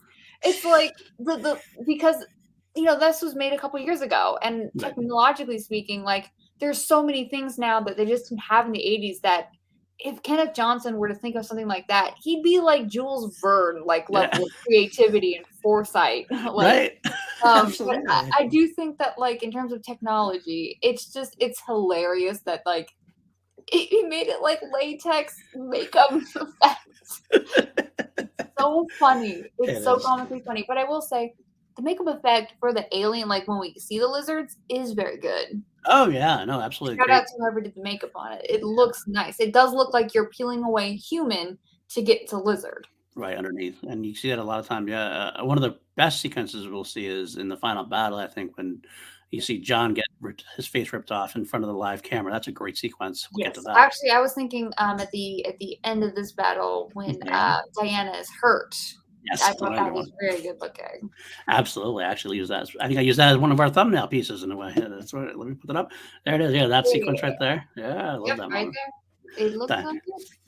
Yeah, they no, the special effects are really top notch for especially for a network television show at the time as well. Miniseries or not, it's very expensive. Unfortunately, the expenses was kind of its undoing to a degree. But yeah, All I agree those with 100%. PQs, $1,000 each. $1,000 a blast, my God. Ah, That's why you see the Resistance start using handguns again in the series, even though it makes no sense to do it. But either way, so Donovan does get them. Donovan gets away from Barbara, helps her out. Or I'm sorry. Donovan meets with Martin. Martin brings him to meet up with Sancho, yes. and we'll see Tony. We see that Tony. I like the fact that they don't show him. Obviously, they weren't going to show him. It's almost a way best to left to our imagination. You just see them looking down, like horrified at whatever's happened to Tony. You see Martin, who again, Frank Ashmore, great performance there, just stoically being like mad, but like, Diana authorized some medical experiments, and it's like this great the score is there. You feel that along with them. Then we see Sancho, and we get to see Donovan and Sancho together. And Sancho's talking stories about his grandfather and everything else. And Donovan, I don't even know if he knows what the heck he's talking about. Kind of like, okay, all right, you're gonna come with us. Let's go. At I this mean, point, he's in pain. He's fevered. He's just right? going off about something. So they get to the Sky Fighter. Martin brings along Robin, who we learn. Oh wait a second. I'm juxtaposing later on, aren't I? The first time through. Um, Yes, I am. I'm yeah, juxtaposing later on. Barbara gets that's right. Okay, strike all that. That actually happens later on. I'm juxtaposing the two. We have two mothership escapes in the same episode. So I'm sorry about that. I'm juxtaposing. This time, Barbara gets him away, and Donovan gets the Sky Fighter. And she tells him not to say anything. This is right. That's right. This is what happens this time through. I'm sorry about that. Donovan goes to the transport heading down. He's not supposed to say anything, of course, because his voice will give it away. right. And we get to meet this like if you're talking about a video game, level 1 game boss here. Seidel's up right next to Donovan and is like trying to talk, just talk smack with him. I don't mind the duty down there. You mind the duty down there? And Donovan's doing the whole like, Nope. what unit you in? That head. Shaking that head. Unit 2, whatever that is. You work. They get down. Obviously, he gets more suspicious. Donovan kind of starts running, and the guy. I love that. I love the guy. Actually love that as a bad guy. He kind of starts looking at him. He's like, "You're gonna say goodbye? I want to hear you say goodbye."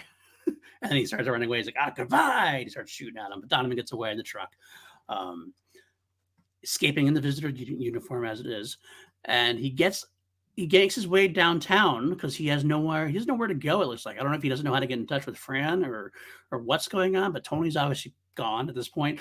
Donovan's like just searching alleyways. Is he searching for the building downtown? I'm not sure what he's doing in the I have alley, no but idea what he's doing in the alleyway at all. Maybe he's thinking of somewhere to go. maybe I almost kind of had the feeling like he's like maybe he heard that the resistance was somewhere in this area and he's looking for clue. I don't know. Either way, Elias spots him, and he and the Angels capture him, thinking he's a visitor out on his own because he's in full visitor regalia. And they bring him to the Resistance headquarters, hoping that, I guess, Julie is going to find out more. Julie and Robert would find out more about how they work, their physicality, things like that, things they've been wanting to look. They make mention that they usually are out in pairs. They don't get a chance to get a visitor alone very often. So Donovan is sprawled out in front of all the Resistance, and we have the first meeting between Donovan and Julie. And what instant chemistry and camaraderie these guys have together. They just play off very well off each other. Both have intelligence, both are natural leaders in a way, not used to being followers, at least. Mike maybe not be a leader, but he's not a follower either. It's a great little sequence where Julie and Mike start talking a little bit about what's going on. Julie knows who it is. He's obviously been, she saw the setup that happened 3 days ago. It seems like a lot happened in 3 days. Yeah, a lot has happened in 3 days. There's a lot. Right. It's really serious out there. They had a great conversation. Donovan had his head hurt, I guess, probably from the trash can that got dropped on it. What a great, that just went down perfectly on him. I don't know how they get that to happen, because I've never seen people drop a trash can down on somebody and make it work that perfectly. Oh, come on. It happens on WWE all the time. That's true. That's fair. That's fair. Yeah, I like that he's clearly guided a lot more by passion, while she is guided like by logic. And if you're listening, he's doing a lot of the talking, and she's not giving anything away until she's heard what he's had to say and prepared to give him some information that she saw him get set up at Christine's house, and she knows exactly who he is, but she needs to make sure he's not a sympathizer, even though she knows he's not. Like, she saw him get shot at. Yeah, you should know by now, but at the same time, you know what? It's smart, because also now he's back from Mothership wearing a visitor uniform, and so there's probably at this point, I got to feel like if Donovan and Tony had figured out the whole conversion angle, that probably other people had too. Maybe there were rumors around that going around that there's other people getting converted. So she's being hesitant, and that's a smart way to play. But I love Donovan's very, very Donovan, very sarcastic, I'm not dealing with you guys. He sees, like, I love the fact, like, who's in charge around here? And Robert's like, well, I think it's Brad who says, it's like, I guess she is. Like, who, that kid? Like, this person is your leader? What the hell is this? But it does make him. He's got to be about at least 10 years older than her. I got the feeling too. I kind of feel that Julie's like in her early 20s, like 20, maybe almost mid 20s or so. Donovan's probably. He's got like a 12-year-old. Yeah, exactly. Donovan's like about 30, mid 30s, kind of, at least at that point. But I love the fact that it does almost automatically, like, he readjusts his view on her. Like, he automatically just kind of, like, even though he still talks big, talks cocky, is very sarcastic and everything else, it's a different way to treat her. He's like kind of like feeling her out a little bit more. He's answering questions. Donovan getting the very Han Solo West kind of just one-liner, cracks at her, where'd you get the uniform? They had a sale. It's like, it's so bad, cheesy sci-fi, but I love it. I love it as a fan of sci-fi. Like, I love it so much. But he gets emotional because Julie finally keeps pushing, and her lack of passion that you mentioned, her lack of fire, actually pisses him off even more, because she's just asking him, like, What are you doing up there? Why'd you go up there? And he finally gets to the point where he gets pissed and like, my son's up there, my ex-wife's up there, the whole goddamn town is up there. And she her reaction is like, oh, I guess we should believe you. You're very sincere. It's just this great back and forth between them. It's a great Yes, setup. I love definitely. the sequence there. Yes. I I you're kind of like these are kind of the two people you're following the most. I mean, you're following a lot of characters, but these Right. are the two that I feel like you're watching for because they're the one that if we win or lose this battle, it's a TV show, we're gonna win. If we win or lose this battle, it's gonna be because of them. So it's really this is like this big moment of these two forces meeting, and I like that they don't necessarily it's not that they don't get along, but it's like there's tension there. Um, I do think later on they did the mistake of what they did with Mulder and Scully and the X Files, but we'll get to that Yeah. nonsense. Yeah. But I like that I don't know. He's an interesting character because I feel like they do kind of want to make him this like Han Solo-esque character, but like clearly he cares a lot about people. Like Right. he's risking his life and everything to save his son mostly, but it's just, like everybody. Like I feel like even if Sean wasn't up there, if he just learned that a town was up there, I feel like he would be still doing the same thing. Versus so I think he has a small world view, whereas I feel like she has this I need to do what's right for everyone. She's putting the weight of the world on her shoulders and she Right. needs to be measured. Whereas he's a family man. He's allowed to be very passionate and like I'm saying I'm doing all this for my son. I really feel like he's doing it for because it's the right thing to do. Well, it's like I said, I keep bringing up Han Solo in a way, but it's like Han Solo before he comes back to save Luke at the end of episode 4. Like he's the guy who looks out for himself for the most part, but he's got a heart of gold overall. Yeah, I Donovan's a don't loose think cannon. Donovan really like looks out for himself. I feel like he is always looking out for other Well, people. that's what's kind of what I was getting to. Like, I think he made the journey before Han Solo does. He was never quite at that level. He just has a hard time working with people about it. He He's tends to very like to be alone. self-sacrificing, and I Yes, think that he doesn't wanna get other people involved. absolutely. And I don't think he trusts a lot of people too. I feel like he's kind of like, I don't know you. You're not a part of my circle. I don't know if I I can work wonder if with that has you. anything to do with his mom being awful. That absolutely could be. And he just lost. I feel like Tony was his rock to a degree. Like, I mean, he obviously has a bad relationship with his mother, which we'll get into. He had a bad relationship with Christine. He has an ex-wife for reasons we don't know necessarily, but that obviously didn't work out. It really feels like Tony was like his one real rock kind of character. And now Diana's taking him away. So he's taking him away, he's taking his son away. He's really got no one at this point.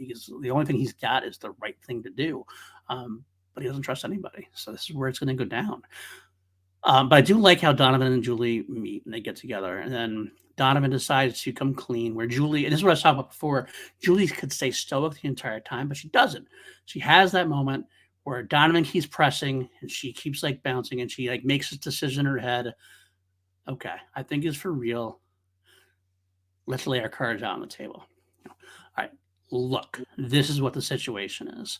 It opens a floodgate, and Donovan gets to tell his story, getting Robert becoming very, very turned on.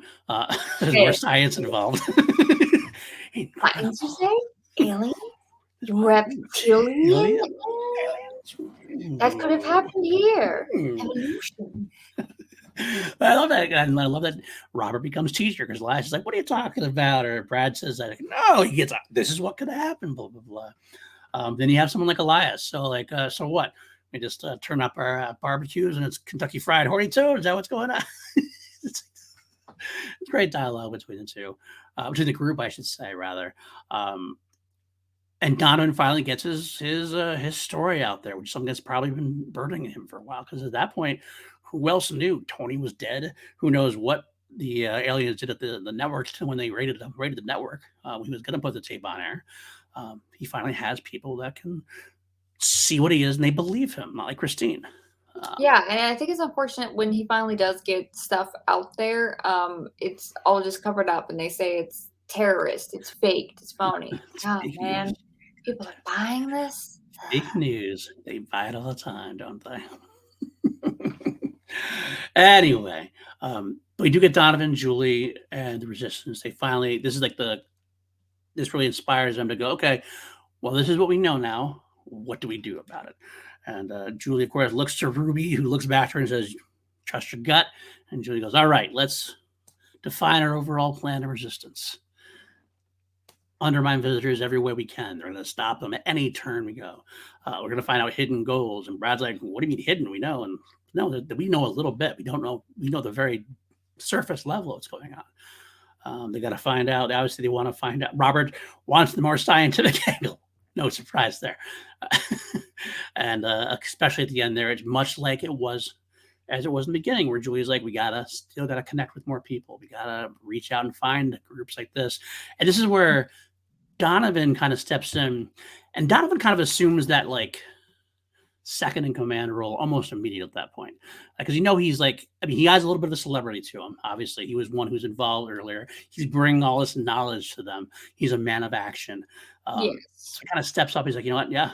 Like there's other groups out there just like this. He backs Julie. He's like, we got to, he knows that they're out there. We're going to find them and let's work together. But also, he doesn't necessarily have experience, but as a journalist, he's certainly seen this type of thing, and we've seen him see it before, and we've heard other backstories between him and Tony about situations they've been in. So he does have that history that maybe the others in this group don't. Yeah. He's kind of like an investigator. He's a cameraman and everything else. He's definitely done some investigative journalism kind of thing as well. So he's the one to find out. He knows how to find out more information. So he's the kind of guy that they need, because that's what they really need right now, is to know more than they do. At this point, Robin, who I think we missed this earlier on, Robin at one point had kind of went wandering because of some light or something. It was really kind of bizarre. Like, I'm going to go look at the After light. hours, like idiot, it's fine. She gets taken. Same prisoner. Good riddance. And then Robert discovers that she's missing. He goes out looking for her and gets caught after hours as well by the other level 1 boss, as it were. He was more menacing, and a very good liar. Yes. Very manipulative. Very much He so. manipulates Robert into giving him the location of the base on the mountain so that he can ensure that Robin is safe, essentially holding his daughter hostage. And then we see what's going on with her. We'll get that. I want to say real quick, but he does it in a way by like relating to him as a father. He lets Robin know I'm a father too. It's a great manipulative moment. And speaking of this, you'd love this in the novel. You'd love this in the novelization. There's a sequence where in Robert's head, he heard that. He goes, "Well, it's Robert's first initial instinct was to go, wait, do you have live eggs? You do?" Like, he starts thinking scientifically in his head. It's very Robert. It's perfect. No, I can't think about that now. Chaotic neutral. I'm telling you. It's perfect. I love it. Yeah. So then we find out what is actually happening to Robin. And Diana. Already laid the groundwork for the medical experiments, but this is a different kind of medical experiment. We don't necessarily know what her goal is here, or what her end game is. Like, she just wants to see it happen and see if they can make it work. Yeah, so she gets Brian. They flirt.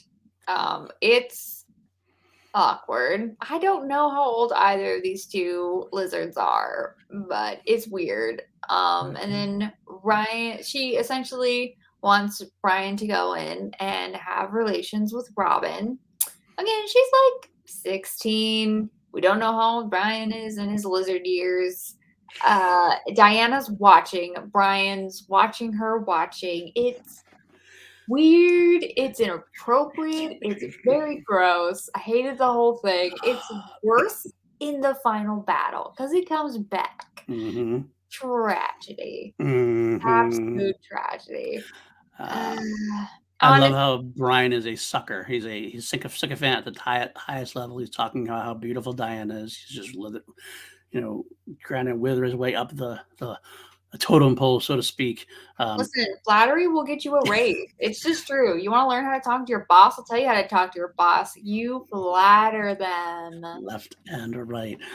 Even tries to get into Diana's pants a little bit, as it seems, because he knows obviously he's a young lizard stud, supposedly.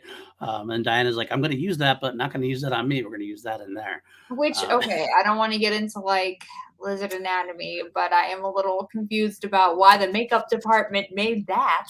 that is a good question. And why Maybe does it work? I don't know. Functionality, they're the lizards. Do they have eggs?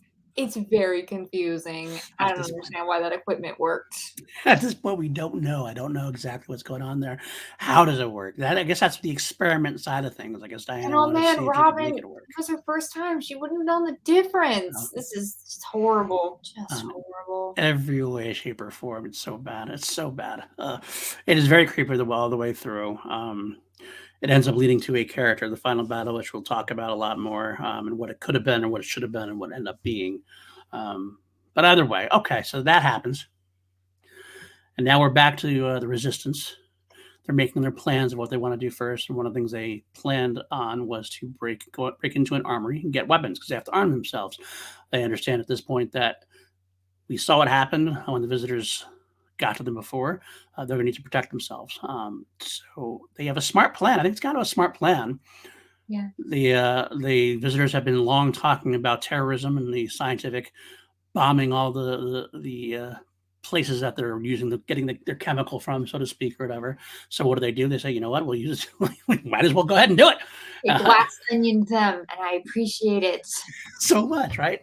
The plan is to start a bomb at the place where Caleb works, obviously in the LA facility.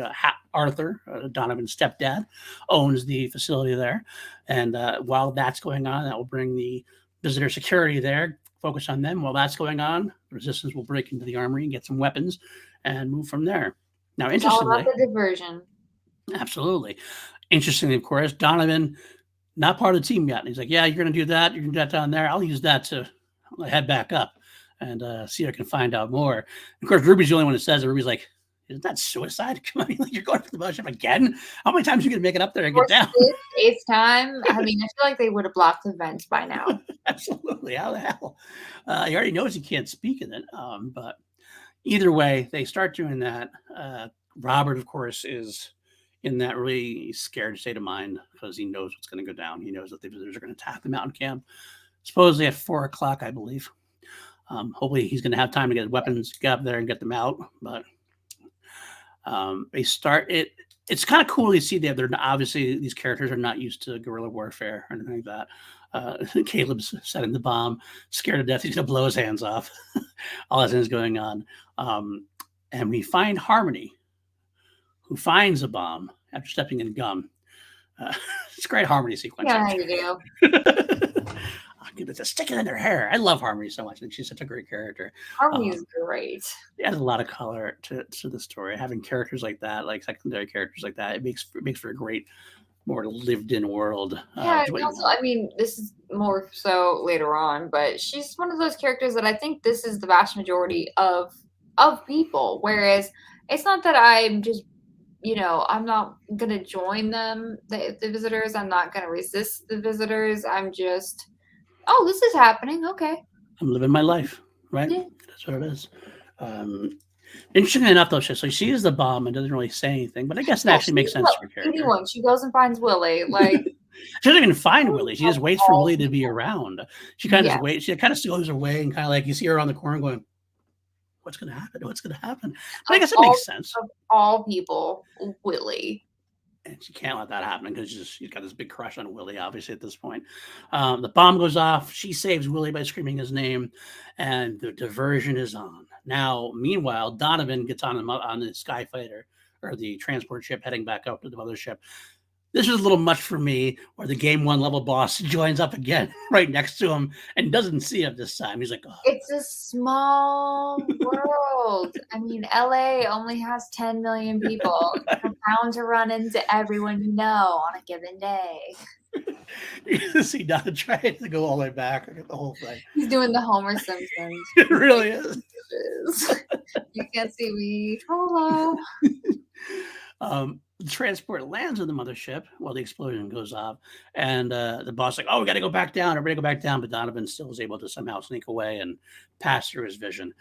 So Donovan is back aboard the mothership, and he's got freedom of like free reign of travel at this point. He's got the uniform on. He's hoping that nobody talks to him. I guess it's kind of a ballsy thing. I still think it's like you have no plan. You're wandering a spaceship that looks like it's about 3 to 5 miles in diameter, and you're just kind of looking for things and hoping to find Martin. Nobody's going to talk to you. That's what you're hoping for. But he does. He finds Martin. Well, I mean, he's lucked out twice before at this point. Yeah, that's true. He's got good guy plot armor. He knows he's fine. The plot armor does save him very well, absolutely. But he does find it kind of cool how he does it. He does discover the big water tanks. Actually, there's kind of a fun sequence where he turns on. He's like, I like how he turns on the water, but he backs off like something's going to come out of the tank. I'm not sure what's in it. He's like, he starts smelling it, and he's like, wait, this is fucking water. Holy shit. Well, he thinks they're making it chemical, so I think that makes sense. I honestly wouldn't have messed around with it. Chemical burns. That's true. That's very true. It's very true. He does find Martin at the end. He does find Martin. Of course, finally, of course, this spaceship 5 miles away with thousands of visitors is going to find Martin. But I like it anyway because I actually like Martin and Donovan's dynamic as well. Like, I think Martin could have taken over for Tony. I do too. And they had the chance to do that, and they screw it up later on. It's just fail. They even try to make it work again. It's like too late, too far, too late, too gone. I'm talking, of course, of Philip later on, but we'll get there down the line. So Mike and Martin we finally get the laid out pretty much everything at this point, what the plan is. Martin tells them about the water being the reason why they're there. And they get into the place where, well, what's going on? What else is going on? And Martin brings them down and shows them where all the people are. So Donovan sees these thousands of people in cocoon types, cocoon like pods or whatever. Yes. I felt like the scene looked a little H.R. Geiger-esque. Yes, very much so. That painting, it's very lovely done. I will say they show us close-ups of two people in the pods. Mm-hmm. One looks like a mannequin. They put a wig and makeup on. It was not well done. The other one looks significantly better. Like maybe like it looks kind of like a waxworks. But I feel like this is the only time where I'm like, ooh, they didn't have enough time for this.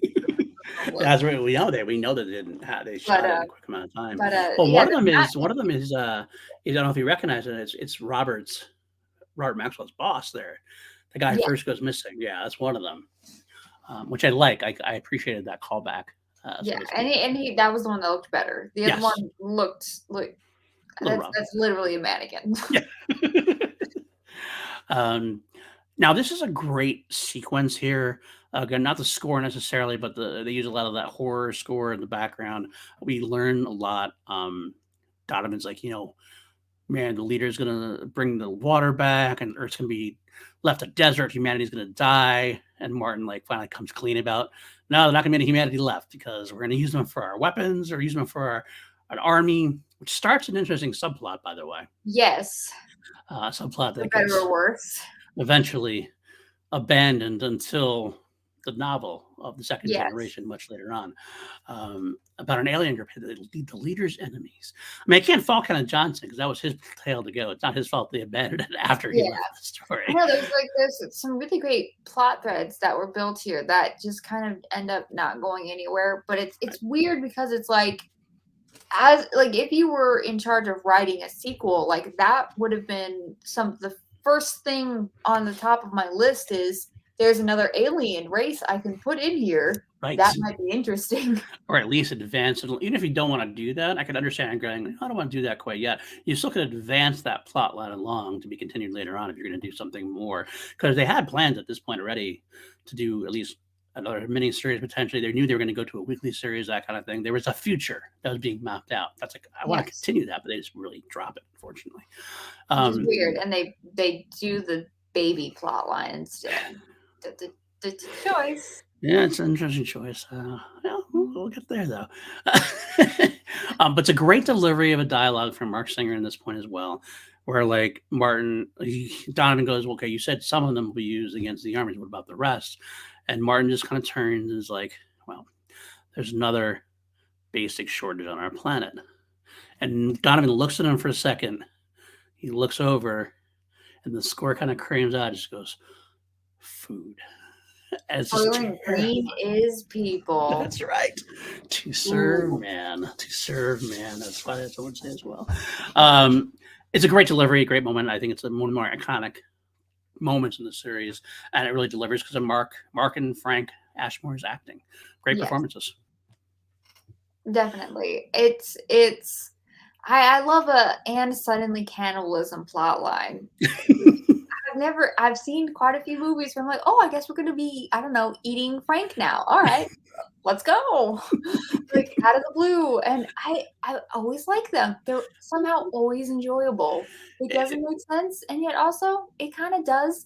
And like you said, to serve people, um, there's a film Society where it's like you'll be great member of society, Mhm. talking about you're gonna be in us because we're gonna eat you. Ha ha Yep. ha. But there is something in there that it's somehow cannibalism is so often used as a metaphor for class differences. Mhm. I don't know why. I don't get it. Eat the rich. Okay. Don't know who said it. Don't know where it's from. Don't know why we still use it. Don't know why so many shows use it. I'm just gonna blame Hannibal Lecter for no reason, really. Uh, but there is something here about putting it in where we have these aliens who are here to take our water. Okay, cool. Here to eat us. Okay, no, wait a minute. We could have shared the water. We can't coexist with something that is more of an apex predator than us. Right. Yes. Like, I think, like, if it was just the water, I feel like y there may have been an out, that wouldn't have Oh been yeah. Yeah. strong enough. I think having the cannibalism but I'm sorry, I keep calling it cannibalism, and it's not You're cannibalism. really They're right. but, I mean, they look like people, but so, I get it. I get it. having, like, the I just think I feel like I'm a lot of people where, like, if you're eating people, it's cannibalism. Right. Even if the dog's eating, it's cannibalism. It's fine. Right. But whatever, it's eating people. I feel like you can't coexist with something that sees you as food. Right. There will always be a fight there. Absolutely. And And that I'll, does position us in a different placement because we're now clearly not their equals we're in cattle. any way, shape, or form. We're Yes. cattle for them. Yeah, I know other people I brought it up too is like, well, an alien race wouldn't need to go to Earth for water to fight anybody because you could get it from like the Mars polar caps. There's other planets might have as much water, but they could have had the water easily from another planet with the advanced technology they have. Them needing troopers and them needing food gives you that extra. Okay, well, Earth is a place to go. It's a secondary race to them. They're far less advanced. They can obviously move in there, take care of it. They can get a whole shit ton of water. So it makes sense. It's a good way. It's a way that you can be science fiction accurate, and it makes sense. It makes sense. Yeah. It passes that test, or you're like, okay, it makes sense. Um, so, okay, this is where Martin does finally bring Donovan. This is where I was talking about before I got ahead of myself. Martin brings Donovan to see Tony dead and has that great little sequence with Martin. It's horrible, but it's there. He saves Sancho. Martin gets Robin away because they're using Robin to spy on the father. Perfect scenario. It's kind of one of those funny things to me. Like it's like it was almost too convenient a way to get Robin back. Um, So I'm not sure, it but I'm passed the test. assuming Uh, Martin is Diana's like assistant, second in command. He He's works kind of with her, strange. like he Yeah, like they seem like they're always together. yeah, I agree with that. It does. They are together quite a bit, so it makes sense. Obviously, Martin's one of the. From what I, it's kind of you don't know the structure of leadership there. It's always kind of a weird thing. John's on top. Obviously, Yeah. Diana seems to be in charge of the Los Angeles mothership, even though she is merely a scientist. Or because it feels like this is where the relationship with the leader comes in later on because she's not a military leader like the rest. That comes into play and be the final battle. She's never Yeah. been a military leader compared to like Pamela, who we meet later on, or Steven in LA. But Diana still, for some reason, is in charge of the LA mothership, it feels like. And because of that, maybe Martin is there as a guide, a military person to kind of like be with, not like he's like subordinate to her, but he's the one who's supposed to probably give her the military side of things. So it's like, this is what you should do in this part. The stuff she doesn't really know Well, very well. maybe looked at it a little different. I kind of saw it as like they're all in the military, right? Because if we had like expeditions like into space, Right. they would be probably all military Well, or what I mean by that is that, like, for example, military. let's use a Star Trek side. Yeah, that's what I was thinking. Like she's Spock, Dr. like Crusher. She's she's more Dr. Crusher. military, but that's not her branch. Right. She's in the Right. science division. Right. But she's captaining the LA mothership for some reason, which she probably maybe shouldn't be to a degree. And Well, that's it's where, still rise in rank. right. Like That's Spock true. has been the True. captain of many a fleet. That's true. That's true. It is very vague. It is very vague. But Martin is definitely there as a high-ranking member of the LA mothership visitors. So therefore, him and Diana will be working together a lot. That's how I always sold it. So I mean, it is. I say it's convenient. It was convenient that Martin brings Robin in, but at the same time, if Martin finds out that Donovan's there, Martin obviously would know about Robin as being a high-ranked person. So it was convenient that Donovan was there. And Martin's going to use that to get Robin free when he can. Um, the fact that he can get Robin away shows how high up he really must be, though, because Yeah. she was. I think like she'd be watching that pretty closely. I would think. Yeah. Now, interestingly enough, Martin wants to leave at that point. Martin's ready to jump ship, Oh, yeah. It's and like it's not safe for me here anymore. Let's go. which is getting Robin. That's like actually the problem is him getting Robin. Like that must be in his mind. It's like, all right, I got to save the resistance, but I can't go back now. I'm going to be caught otherwise. It's a great moment. It's like actually, pardon the pun, it's a human moment for Martin. But I love him and Donovan having that moment. Donovan being the leader that Donovan really is. He's like, you know what? You can do better by staying here. Like, I don't want you to die, but we need you in this place. You obviously already been a big help to us, and this is where you can serve the resistance best. So, yes, I understand this is a dangerous spot for you, but this is where you can help us best. And Martin, Yeah, Donovan really kind of shames Martin a little bit. particularly going forward. He does it a lot. It's like, man, poor Martin. Martin's like, I got some aliens to think about myself, That's true. I've heard Donovan has to get his leadership roles on. That's where Julie, I guess, is rubbing off on Donovan just a little bit there. Yes, but I do like that Donovan says, "I'm proud to have you as a friend," and Martin just replies, "I hope we live to be old friends." That's true. Here's a funny thing too that caught my ear. Martin started saying stuff, and it's like, it's very dangerous for me. And Donovan's like, what does he look like? A trip at Disneyland? Does Martin even know what Disneyland is? I don't. I mean, they've been watching them for a while.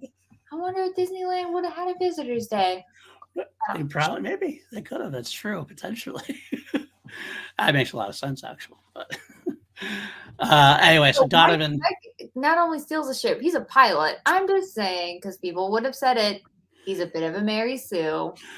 You're not entirely wrong, but it does kind of make sense because I guess, well, you know what? Again, I'm glad I have you here because sometimes the novelization definitely expanded on things. I believe it might have been in the novelization they mentioned that he had a little bit of a military background. Yeah, that's definitely not mentioned here. Like I think he maybe enlisted. I mean, obviously the time frame, 84. Maybe he probably was. Maybe I don't know if he was drafted or if he even was in Vietnam or anything. I don't really know. But I guess he had rudimentary Air Force training. I will say it does make sense that this is a person who would have learned to fly, but the fact that he's like such a good pilot, he can fly an alien spacecraft. It's fine. It's fine. Fair. That's very fair. I do like they also that he does throw out there. He's like, I've been here. I've watched you do it enough. It's good enough. But then he basically, this whole scene, he turns into Han Solo, and Sancho is Luke Skywalker. It is right out of Star Wars. And let me tell you how often we're going to see this scene again in the future as they try to save costs. This Skyfighter sequence gets featured quite a few times. But it's really good for a network TV space battle or dogfight, so to speak. It's fun. It's got everything you need from it. Yeah. Sancho firing things, and uh, Donovan's piloting is fine throughout most of the fight. Um, the ending is where it really becomes the Mary Sue, though, and all of a sudden he's like able to just, I'm gonna fly right through that little tunnel right there ahead of the truck to get away from the I fire. think once you're flying, you get a feel of it. I can believe you do it. Now, I'm concerned is does he know how to stop and land? That's a Because good question. I like listen, like if you ever like learned to ride a motorcycle, Mhm. you're just gonna stall a lot, right? Right, But right. once you get to like, oh, I can make it go now. Wait a minute, I don't know how to make it stop. Maybe I should just make it stall again. You know, That's what it but, does. like, I'm concerned, like, if I was Sancho, I'm like, "That's great, you're doing good, buddy. We defeated our foes. So, how are you putting this down? Is there a radio? Do you have to call radio tower? How can they track this? Was tracking around in the '80s?" It should have been, especially for a science fiction thing. I guess they should have been able to track it. I Oh, mean, the luckily visitors enough, didn't think to put GPS in these? Alright. well, lucky enough, if they did, they might have. I mean, if they did, they end up going back to the mountain camp anyway. So the visitors already know where the mountain camp is. So we're good there. That's true, but if they take it somewhere Yeah, else, that's because I absolutely would've true. stolen that thing. Yeah, I mean, the plan was to move everything down from the mountain camp to the new base, but I don't know where the Skyfighter would be there, and maybe you'd fly it out to the field and leave it somewhere in case you need it for later. But either way, okay. So this is obviously this is also, you mentioned earlier, this is where he pulled out the Hat. Dodgers hat, the Dodgers hat for Yeah. luck. So he's like, so Sancho is like we said, this is straight from Star Wars. He's sitting down in the I don't know cockpit, and he's Yeah, like shooting the the gun. gunner, the It's back gunner. exactly Star Wars. If you've seen A New Hope, you've seen this scene. Yeah. Um, and anyway, he says, I'm close, but I need a little luck. And then Donovan puts on the Dodgers hat, and I'm like, I forgot that he got it from his son. So I'm sitting there like, wait, why would you just put on the Dodgers hat? Has he been a huge sports fan this whole time? Was in 1983, we're like, did they win the World Series or something? It was a special I year for them. don't know. Sports. This is confusing to my brain. I will tell you that of all the sports in the world, now I'm a baseball fan myself. Baseball fans are the most, I think, superstitious, and would most Mhm. be about good luck and bad luck. So him, like, I mean, this is the kind that they would wear the same uniform the same way if they're in a hitting hot streak, or will change something up when they're in a cold streak. So Donovan wanted to wear the baseball hat. If he's a baseball guy, it makes a ton of sense to me, even if it wasn't his son. But the fact that it is his son doesn't definitely adds more to the story at that point. I Uh, don't know. I don't know time-wise if this lines up. Again, I don't know from sports, but having grown up in LA, from like nobody ever went crazy when the Dodgers won. Because they weren't even the real LA team. It's fine. But Lakers, hmm. like they would go fireworks. Like people would throw huge, massive blowouts when the Lakers won. I'm just saying it would have made more sense if he wore a Lakers hat. And that's Well, I so will say this. had his 1983, they were a good team. They're in first place. But the big thing about them, they had two players that were really big nationally, Fernando Valenzuela and Steve Sachs, who Donovan actually mentions to Sean in the first oh. scene when he mentions, he goes, "Who are you today, Fernando Valenzuela or Steve Sachs?" So they were kind of big national players in the scene at that time. That might be I didn't why. get that reference right over my head. He talks about baseball in the next one. And I'm like, I'm just gonna pretend I know what that means. Fair enough. Fair enough. Uh, but that's what we do have to see another Star Wars. We do get them, and we lose. Donovan beats the first level boss. The guy flies directly into the mountain because he doesn't somehow see the truck that's there until way too late. All of a sudden, it's like, oh wait, I'm not going to be able to get past this truck, and there's I. Okay, You know, timing. He's an aggressive driver. road rage, absolutely at this point, not letting you get away again. So. All right, so moving on, we get this great sequence, or minor sequence, where is Daniel's at home again. Of course, this time he's like, fine, no brooding he's like whistling, throwing his apple up in the air. Yeah, he's got some food. Like, yep, let's do it. On and then his parents walk on the door. He takes out the blaster, of course, and then we see Lynn and Stanley. And what an interesting relationship they have at this point. I mean, your son just turned you in, and your father. Your father never came back, and here you are coming home. You got tortured. We don't really know what happened to Lynn, Yeah. but like you're facing your son, and that's the sequence. Like, what do you do? How do you? I mean, do you just throw him out at that point? Can you throw him out? Because there's that extra added layer of yes, you were an asshole, but if I try to throw you out, they might come back and kill me again. And also, I think it's at that moment, I think at this point they know their kid. They raised a terrible Yeah, person. Like, yeah, that's it. Like, we not only did we raise a terrible person, but we can't rid ourselves of this right. Okay. problem. Yeah. And worse than that, it's our fault. Right. And Right. there's really nothing we can do. Right. We're stuck in this. It's kind of Right. purgatory. It's sad Right. because like they're good people. They are good people, and Like you that's the thing. feel horrible for them, and we'll get to Abraham, but like you really feel for Stanley and Lynn. Yeah, and they have a great moment together. Obviously, Lynn is a little more emotion bent about it. Stanley plays it wonderfully.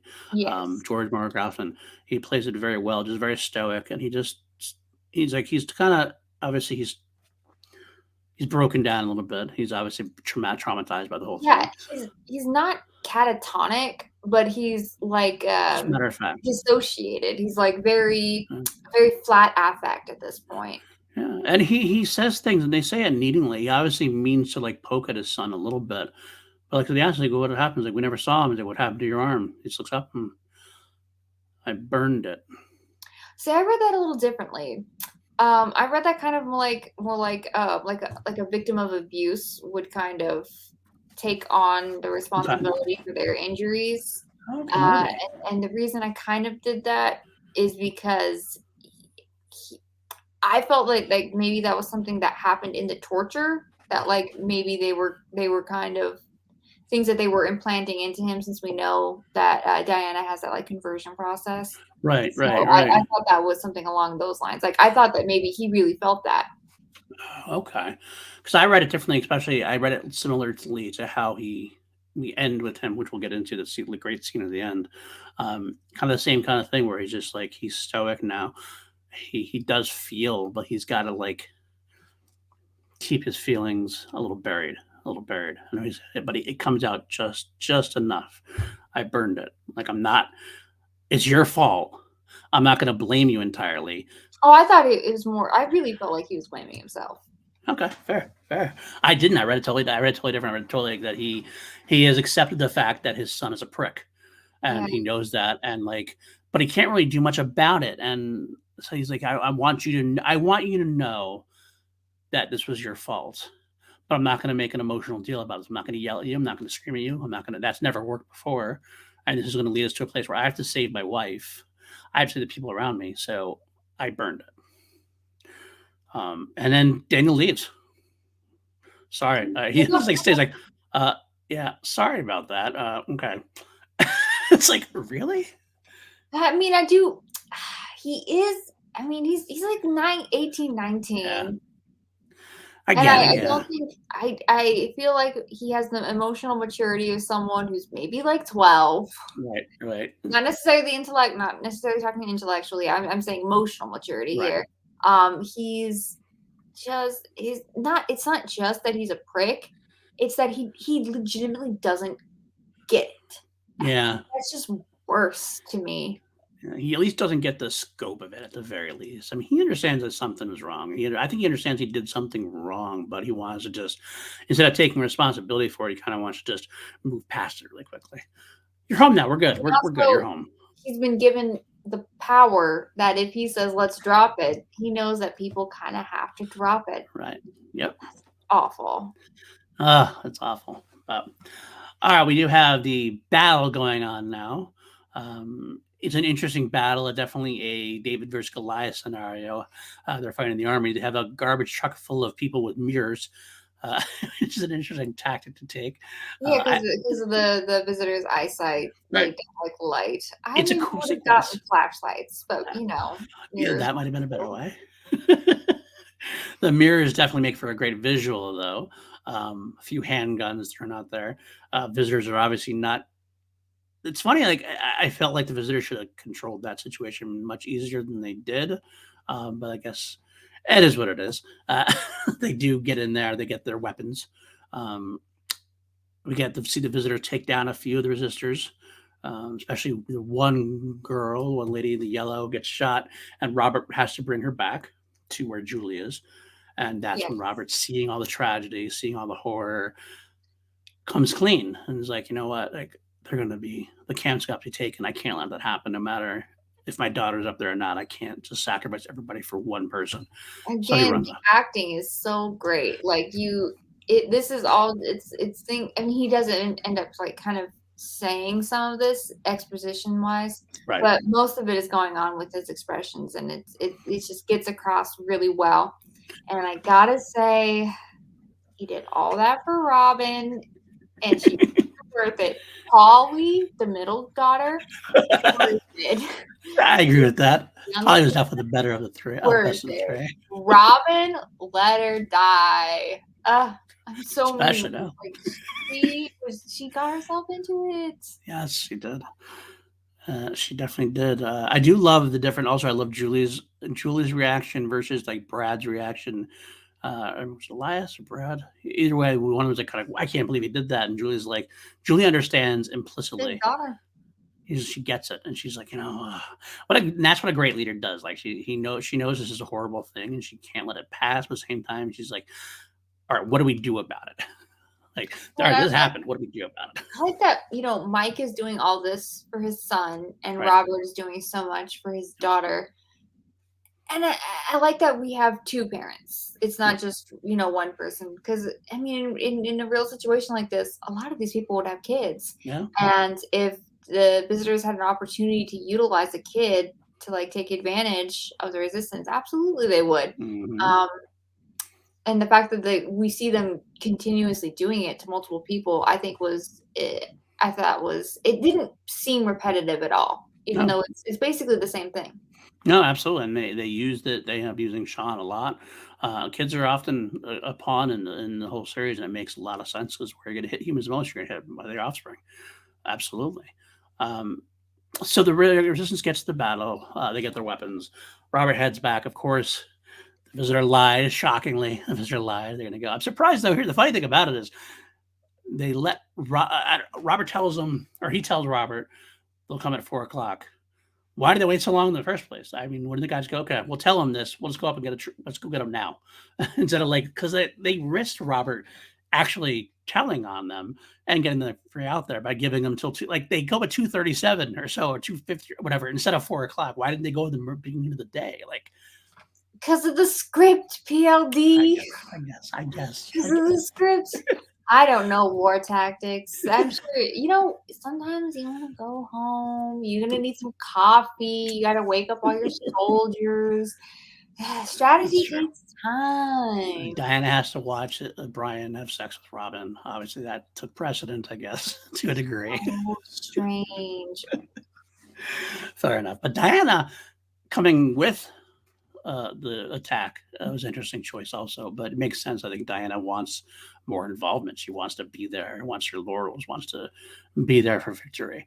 But the brutal camp comes. There's actually no one at the camp at this point. All that's really left the camp at this point are pretty much the women and children and the invalid, whoever couldn't fight, because everybody who could fight. Yeah, it's like the camp. This isn't really a camp, but for Right. fighters, Right. that's all. All those are left. It's like the mothers, the children, everything. And Although I think because they're just now moving to the mountains, I guess. Yeah, that's part of it too. They're really trying to have the equipment up there. They're taking it over before they've even gotten there, really. Right. Yeah, it's they're trying to take the equipment from them to bring it back down to their base in LA. Maybe I got that backwards. Yeah, because the idea was like I think they had the mountain camp earlier on, and that's when the equipment they stole, they moved it up to the mountain camp, and they found this base in LA, and that's going to be their primary base. And now they're like, okay, we'll move the stuff down to our base where we can guard it better, I guess. That's my bad. See, I'm not good at strategy. I've lost war every time. So they attack. We did skip something that I wanted to mention. Okay, Ruby tossing a Molotov cocktail into the visitor's little craft saying, "This one's for Abraham." And Oh then the yeah, cop that let Sancho go sees it and laughs. laughs. It's so Good good. moment. Oh, that's true. And it is. It's funny. It is a great human moment. I gotta because he sees her. Part of it's just like did that little old lady just bomb the ship? She I did. mean, That's you kind gotta of respect funny. it. Yeah, that's kind of funny. Go, grandma. Pretty much is what he's thinking in his Get it, head. Granny, totally, absolutely. Uh, all right. So the Skyfighters are attacking the camp. I want to point out quickly that not Robin, Polly, and Katie are playing Mousetrap. Uh, I don't know if it's a product placement or not. The board game Mousetrap was specific. Like, it was specifically like it's a very unique game. Like it's set up the way it is. Like you already know what it is. So had to be a product placement. I don't know, but it's because it's like so in focus at that angle. But then you see the fighters destroying everything. Everybody's running to the ground, trying to protect themselves. But not too long after, of course, Julie and the company come with the cavalry. They obviously broke free really quickly after Robert left because they arrived not too long after Robert does. Well, he Um, said some concerning things, so gotta wrap it up. that's true. Let's go. Let's get it going. Um, and it's a great battle sequence. What a great battle sequence this is! Kind of like this is the climax, the final battle of no pun intended, the final battle of the original miniseries. That's really well done. It's very emotional, very powerful. You got Elias using the rocket launcher a couple Yeah. times. Just yeah, cool. The best sequence here, though, what I really liked is the Julie sequence. Julie's passing out weapons. We see, I believe it's Fran, get knocked down by a blaster. I don't know if she gets shot or whatever. And you see Josh, the kid, coming out trying to just save his. He already lost his parents. Yeah, he's trying to save this other mother from 3 days or 4 days or however long it's been. They are going down. Julie sees this, and they have this interesting take that is like slow motion. Yeah. This choral in the background, and all of a sudden it kind of like snaps into play again when it gets back into regular time. What do you think about that? I liked it, to be honest with you. I really did. What did you think, though? I wrote, Julie has a weird slow motion scene. It felt a little out of place. Okay, I mean, it was fine. okay, It was that's fair. okay. It looked good, and that's what matters. I thought it was funny how it like. I guess to me, I saw it was the case of Julie who has not seen a lot of battle. This is her first real Yes. battle, um, and sometimes time can slow down in a way. She's seeing all this horrifying stuff, and she's looking around, and she's like, "Holy shit, what's going on?" I don't really know what to do. Oh, I see somebody hurt. I see a kid in the middle of this field. That's what I can do. I know I can help them. That's what I have to do. And I love the juxtaposition from the slow motion to the boom. All of a sudden, it goes back to like regular speed, and she's in there. And then we get the great emotional, powerful moment where Julie takes a handgun out of her jeans, and stands up and starts standing over these fallen people and goes one on one with a skyfighter. Very reminiscent and meant to be so. Yeah. This was meant to be mirroring the very first sequence in the show where we have the actual guerrilla rebel leader standing off against the helicopter and Donovan filming it. To Yeah. me, this is the greatest moment where Julie steps up and makes that final statement. She was not a guerrilla leader before. She becomes a guerrilla leader at that moment. It's definitely a visual, like, leitmotif, an echo, if you Yes. will, of that beginning. And that is that moment where she is fully embracing her role and all that it means. And the good, the bad, and the deadly. Yeah. And also this is when we see that great makeup effect on Diana. I will say also, this is Yes. actually a very good juxtaposition of visitors versus Earth. It's like a sky fighter against a one soul human. It's a Yeah, for what we're seeing. We have them yelling out for Julie. they're a lot more technologically advanced, unfortunately. Yeah. But Diana there, of course, you get to see Diana's arrogance in play as well. So they shoot at her, they miss her, and she's like, take the ship around. We're gonna get that woman.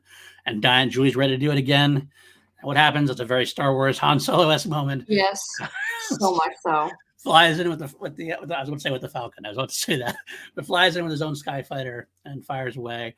Diana getting hurt, like, oh shit, I don't like this. We got to get out of here now. Which is funny because there's only like 4 or 5 sky fighters left. versus like one Skyfighter and humans. I still feel like the Visitors probably could have easily eventually Yeah, won. they kinda chicken out a lot. I feel like I assume that maybe they've never had this much of a fight. Could be.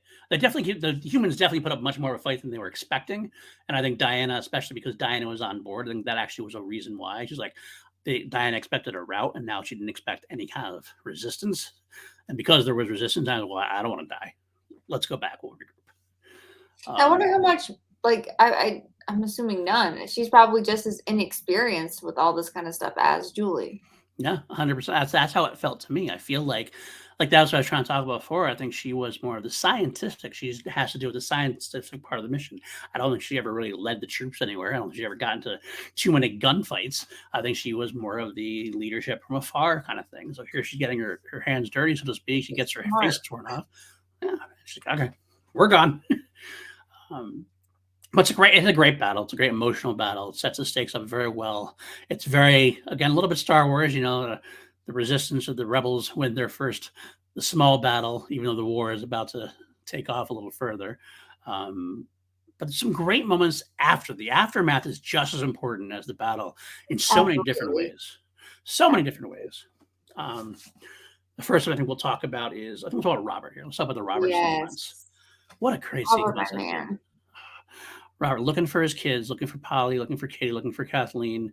Can't find the kids anywhere, and you see Kathleen like laying across a wooden plank.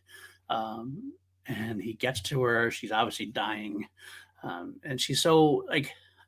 When I said the word pathetic, I don't mean that like in a negative. It's just pathetic in terms of she's got nothing left. She's Her situation's done. right, and she's like, "I'm dying. I tried to fight them, but I couldn't." Um, and she does the thing she did earlier with the finger down the face and down the nose, their little pet thing that they do, and then she dies. And Robert finds the gun that she had, and it's this horrifying moment. Again, great wordless acting. He doesn't do anything. He just kind of stares down, looks at the gun a little bit. And he's like about to take his own life, obviously at this point, but it's done Yeah. such a subtle fashion that like it's not overt and it's not too much. They It's not too couldn't show that on television. right, exactly. But they did what they could with it, but the acting is what really sells it. This is also there's a point where he asks about the daughters, Yeah. Polly and Katie, and her reply makes it seem like they have died too. Right, because she doesn't know where they are. Basically, she's like, Yeah. I don't know. And so No, she said something that sounded a little more definite, but I don't remember what it was. But okay. she at this point he thinks his family is dead. Yeah.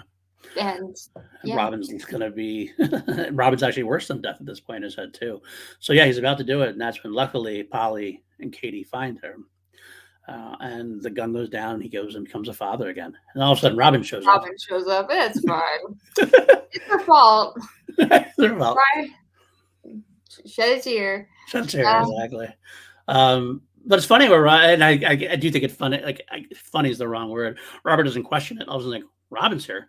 Just come here. You're good now. I mean, why would he question at this point? He's he's in an emotional wreck. Yeah, absolutely. Yeah, so it's a very heavy sequence in a network miniseries, but that's the best part about V is that there's so many of these moments during the original miniseries that really make this such a great series comparatively to some others out there.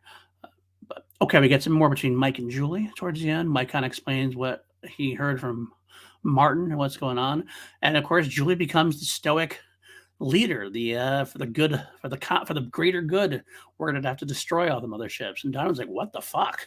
Pretty much. He's like, there's a lot of people up there. Not even talking about his son, but his son probably plays into a little bit. But he's like, we got to save these people. That's what we do. We're the good guys. And I love that Julie asserts we may have to sacrifice those thousands to save millions, even billions. It's very Spock again. Yes, the needs of the many outweigh the needs of the few. And I really love the way that these like very heavy topics are balanced very well. There is a moral conversation. They show both sides, which is something we don't get a lot of, especially in today's world. It's like a lot of there's no conversation anymore. It's black or white, and if you're not on my side, I'm going to yell at you. That's kind of feels like this was more of a very emotionally charged but different argument. And Donovan even looked like she won him over a little bit at the end. Like she's like, "Damn it, Donovan, you got her. I don't like this any more than you do." And Donovan's just kind of like he doesn't like it, but he gets it, and it's Yeah, a moment it's of like respect between them. it's a group of people who are clearly on the same sides, but they don't always agree on Right, methodology, and they don't always agree on um, end goal, but right, they know they need to stick together. right. And they also know the other person's a good person. It feels like they know it's not like that Donovan thinks Julie is an asshole. It's just that she has a different outlook on this, and it's a valid outlook. Um, but yeah, it's definitely a heavy topic. So, all right, we get to towards the end. Now we're almost wrapping it up here. We discover in a very subtle fashion that Robin is in fact pregnant. Diana's medical experiment worked out. It's not so much we get Polly saying that she's been giving morning sickness, and you see Robin having the touching her stomach kind of thing. Not much else from there, but Robin doing probably the best Robin, being the best Robin here as she's ever been. She does take over as in the mother role, trying to Yeah. help out the younger kids. It's a really mature thing that she does that she hadn't really done all episodes, but I feel like the traumatic experience she just went through would push a young woman to kind of like mature a little bit and step up, and she does step up, which is good. Yeah, not only did she get abducted by aliens, taken aboard their ship, uh, put into a sexually charged situation that is wildly uncomfortable, Hmm. just because the person was okay with it afterwards doesn't mean it was okay to begin with. Hmm. And then her mom died. I mean, she's had a hell of a day, and it all could have been avoided Hmm. if she just followed the rules. Just didn't chase the lights. Just didn't chase the lights. She was the victim of Pennywise. Let's be honest. Yes, That's what it was. exactly. It all comes back full circle. Okay, we get to see Donovan goes to find her to see his mother. I guess he's trying to convince her one last time what's going on after how he has the full story, so to speak. And she turns out to be awful. Uh, Yeah. like she's not a good person. You already know this, but you kind of almost feel like with Donovan, like, okay, if Donovan gives you the whole story, maybe she'll start at least feeling guilty a little bit, or at least feeling like, well, maybe I'm doing. She basically doubles down, and it's a sad state for Mike. It's a sad state for the audience. Um, she's awful, awful. Yeah. But I do like what she's saying, you know. She's not a fool. She's aware that they're not good. She's not being taken advantage of. She knows Right. exactly what she's doing. She says explicitly, "I'm a survivor. I know the visitors aren't saints, but they're in power. They are power. You and I are in unique positions. Why not take advantage of that?" Right. And you know what's best about that too? Early part of the thing is that we get a little bit of background on her to a degree, which makes you understand why she's doing what she's doing. I never would have survived that hick town in Louisiana. I never would have gotten past your father's drunk, not Arthur, your father's drunkenness. We don't know anything more about Donovan's father except for he was a drunk. That it almost is implied that maybe he probably maybe beat her or something. Yeah, I don't want to go too much into it because we don't know, but I kind of feel like that's implied, like that she is a survivor of that kind of domestic violence. She's a survivor of growing up in probably not a great family life. So she's taken a step forward. She's in a position where she can finally have something in life. And so she's going to take advantage of it, whether it's right or wrong.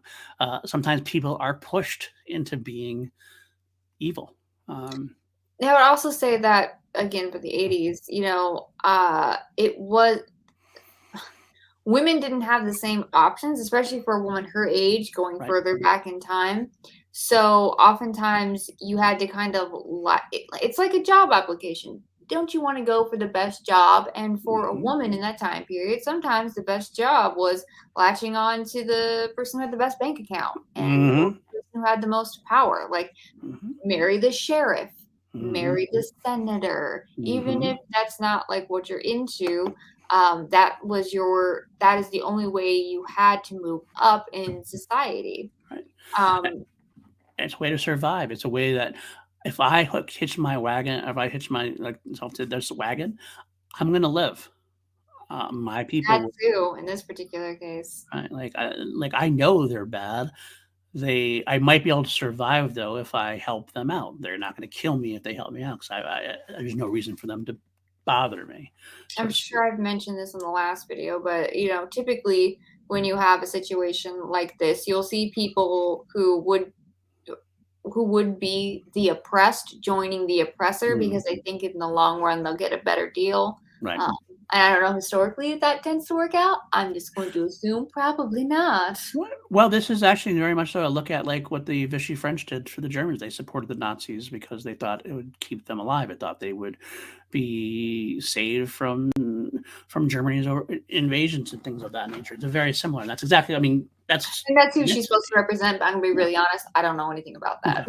Okay. Well, I don't know. I didn't know if that worked out for them or not. I'm assuming not. I mean, yeah, I believe it's not exactly the greatest of situations, especially after the Germans lose. When the Germans lose, when the visitors Exactly. lose, yeah, it becomes a problem. But I also do love that Donovan. We get again, they humanize people very much so, and Donovan lets you know that she was a good person at one point. He Yes. goes because I can't survive the sense of other people. It's not right. When I was a kid, there's a woman who taught me what was right and what was wrong. I wonder what happened to her. And it's like, oh, it's so like it cuts you deep. It cuts you deep. It Yes, cuts her I deep. think that's one of my favorite lines in this So series. well delivered. So well delivered. It is. I wonder And what then my he kid. gets shot at trying to leave her house. Exactly. That's what I want to know. Did Yeah. Eleanor toss him in right away? Like he's out there, or were they just more or less watching her house because he No. might Like come in? I do like that you can tell that she's had a big comeuppance, which is really weird because from my understanding, didn't she live in the same neighborhood as the Maxwells and the Bernsteins? And yet she seems to live in like a mansion, this Yeah. huge estate. Like, I this is don't a know the weird geography block. very well. Yeah, yeah, that's very true. It's a good quote. She must have had the big house in the neighborhood, I Yeah, guess. And that yes, was but yeah, but there are visitors there guarding her house yeah, that must be for what it is. reasons. Because, well, honestly speaking, it's probably a smart thing for them to do strategically because Donovan might show up at his mother's house. True, true. So But I do think it's interesting that even knowing that they have her grandson, she's still on her side. yeah, yeah, that's true. I don't know if what else she knows except for that. Like, was that the first time she heard that? Does she know otherwise? I don't know. No, but I think she's honestly just a little bit more aware of what they're Right. doing. Yeah, yeah, I mean, that's true. I don't think she knows they're eating people, Well, that's yeah, a stretch, right, but, like, I think she's aware that people aren't safe, that even right. she's not safe if she doesn't play her cards right. All right. All right, we go move on to one of my favorite sequences in the whole miniseries and the whole franchise. Again, it's a subtle, dramatic thing, but it's great. Robert goes back to the Bernsteins to ask for help, and on the surface, even like the audience kind of almost sides with Lynn in a way. You're kind of like, dude, you're gonna go back to where Daniel lives and ask them to help? They got tortured already. Daniel goes back there; the residents wouldn't even be safe there. But Robert's pleading because they need all the help they can get. And he has this great moment. He's like, lightning won't strike twice here. And again, we see Stanley, very stoic, just not like kind of responding, just kind of watching the whole situation while Lynn gets very emotional. She says, "No, we can't do it." Until finally, Stanley kind of, I say the word snaps. Obviously, he doesn't snap like physically or anything. He just kind of like something clicks in his mind. He's like, you know what? Obviously, he's had this letter for a while, but he's never shown Lynn. And was it to protect her? Maybe. I don't know. Either way, though, it's time to break it out. He breaks out this letter from Abraham, his father, and gives it to Lynn. And Lynn is supposed to read it out loud. And it's almost like in a way, like if you're seeing it for the first time, I almost feel like almost feels like Stanley was trying to still tell Robert no by reading this like Abraham's letter. Abraham died. We can't do this. And as the letter gets read further, we start seeing that he's obviously on their side, on their resistance side. He wants to help. And Lynn Bonnie Bartlett gives a great performance here. And I want to specifically shout this out. If you haven't seen my interview with Kenneth Johnson, he gave me a scoop. He said about this sequence where like he had Bonnie read the letter and she gave it was a very powerful over the top performance about it. It was very well done and like people were sobbing and she really put her heart and soul into it. And he stepped back and said he needed to pull her back and she got angry, and he had her take it again, and she actually got angry at him for like, he's like, I just get it with best performance. You're gonna have me pull it back, and he had her take it back a little bit, and it became a little more understated. And he said it was amazing the difference, how much it actually worked better on the second take with it, look at a little bit of it more understated, because it could have been an easily Oscar, or not Oscar, but Academy, we're trying to like award winning kind of speech, but it didn't need that. I think the more subtle side to it. I see where where it kind of would want the more subtle side to it. Yeah, I feel like generally there's more believability, not when someone's sobbing, but when someone's trying not to cry, because usually that's how people That's really what happened. act. She And wanted it to cry in front of him, in front of Robert, obviously. more believable. Yeah. But But what a beautiful letter. I mean, her performance was astounding, but I actually wrote like Robert begging. He says, "Oh, please, my God, we need your help." His masterclass. Like Yeah. this guy just knocks it out of the park every line. The other line I'll throw out there that I love is that she's like, like next time they might kill us, they killed Kathleen. They've already killed Kathleen. It's like, so she's not wrong. She's right to be afraid. Absolutely. And this is asking you to step up and beyond that fear, and that's a hard ask. But when we get to the end of the letter, Stanley says, he quotes what his father Abraham had said earlier: "We have to help, or else we wouldn't have learned a thing." Same line that said in the first episode that we talked about, one of our favorite sequences in that episode. It makes me tear up when I think about it, and how he delivers it just so stoically, so matter of factly. It's like he's read it and he's almost probably had his tears, his own internal things. He's come to terms with it. Obviously, he knows the letter by heart.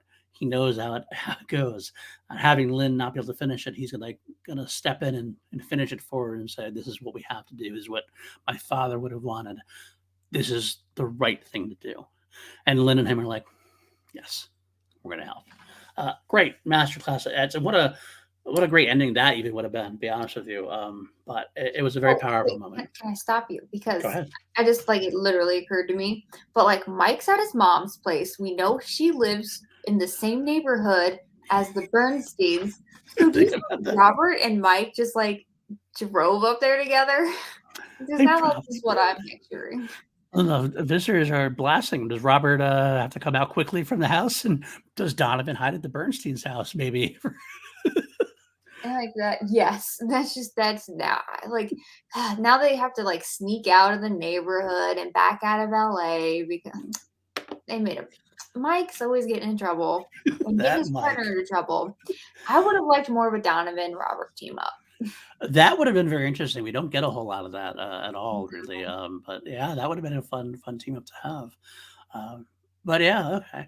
That was one of my favorite sequences. We go to the ending of the show now. The ending of the episode. Julie and Elias are with Kenny. We don't know who that is. They just name dropped the director, I think, as a guy who's sending out a signal to the alien species that Martin had mentioned before. Binary code. They should be able to figure it out. They're smart enough. Of course, they never really talk about, well, if they're sending out this signal, aren't the visitors going to be able to catch this signal and see what's going on? Interestingly enough, actually, I remember reading an interview with Kenneth saying that the idea had been like, if his final battle had happened, they actually probably would have dealt with it, and the visitor would have intercepted the signal and sent like a response that help was coming, but there was no help coming, kind of thing. There was going to be a false hope for the resistance, kind of thing. At some point, I remember reading that at some point. But yeah, but it's a great little ending the sequence. We have it's a typical but good thing. We won the battle, but the war is just beginning. We have Elias spraying the V, and that's where it ends. And we're kind of like, oh, that's the end. Yeah, I wrote, well, that was an anticlimactic cliffhanger. It just kind of went away. I mean, I know that they knew they were having more in mind already, obviously, but I don't know if they, like, if it hadn't have done well, would that have been it? And that would have been the end? Would that have been okay? That would have been very unsatisfying. The first season of a TV show. It didn't get a second. No, we know a lot there. We know a lot about that now. Of course, nowadays things are canceled left and right, unfortunately.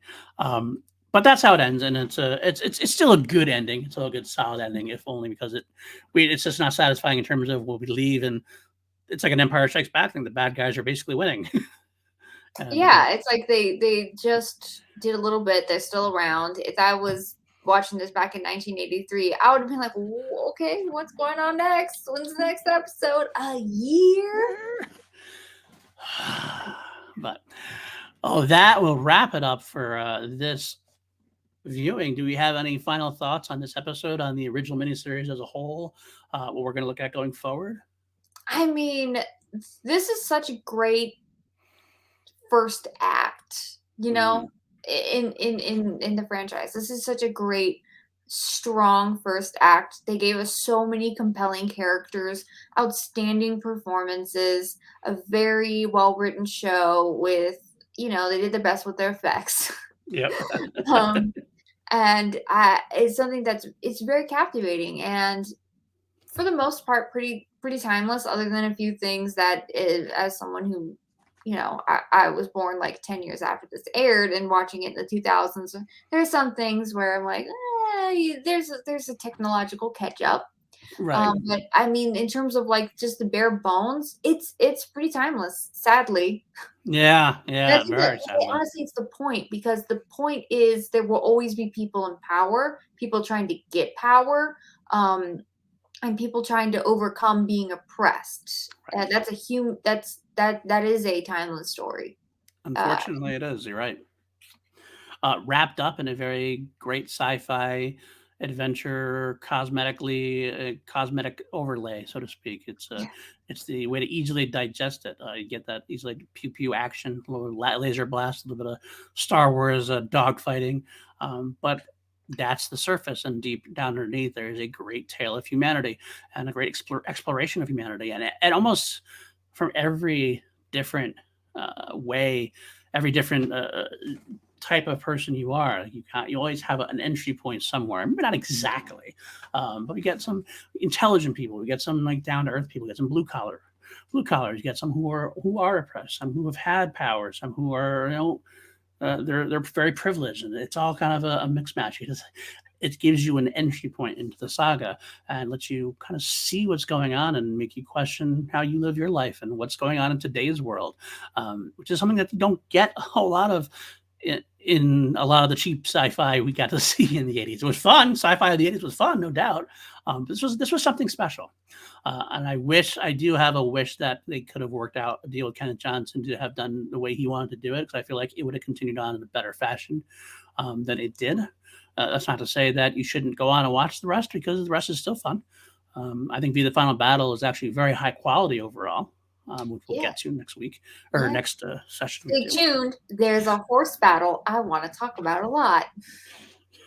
Um, and I will say, right, the fact that if Be the Final Battle does anything better than the original, there comes a horror vibe to Be the Final Battle, a little bit more of a horror vibe, a little more of a you're almost terrified of the aliens a little bit more during certain sequences here than you get to be in the first one.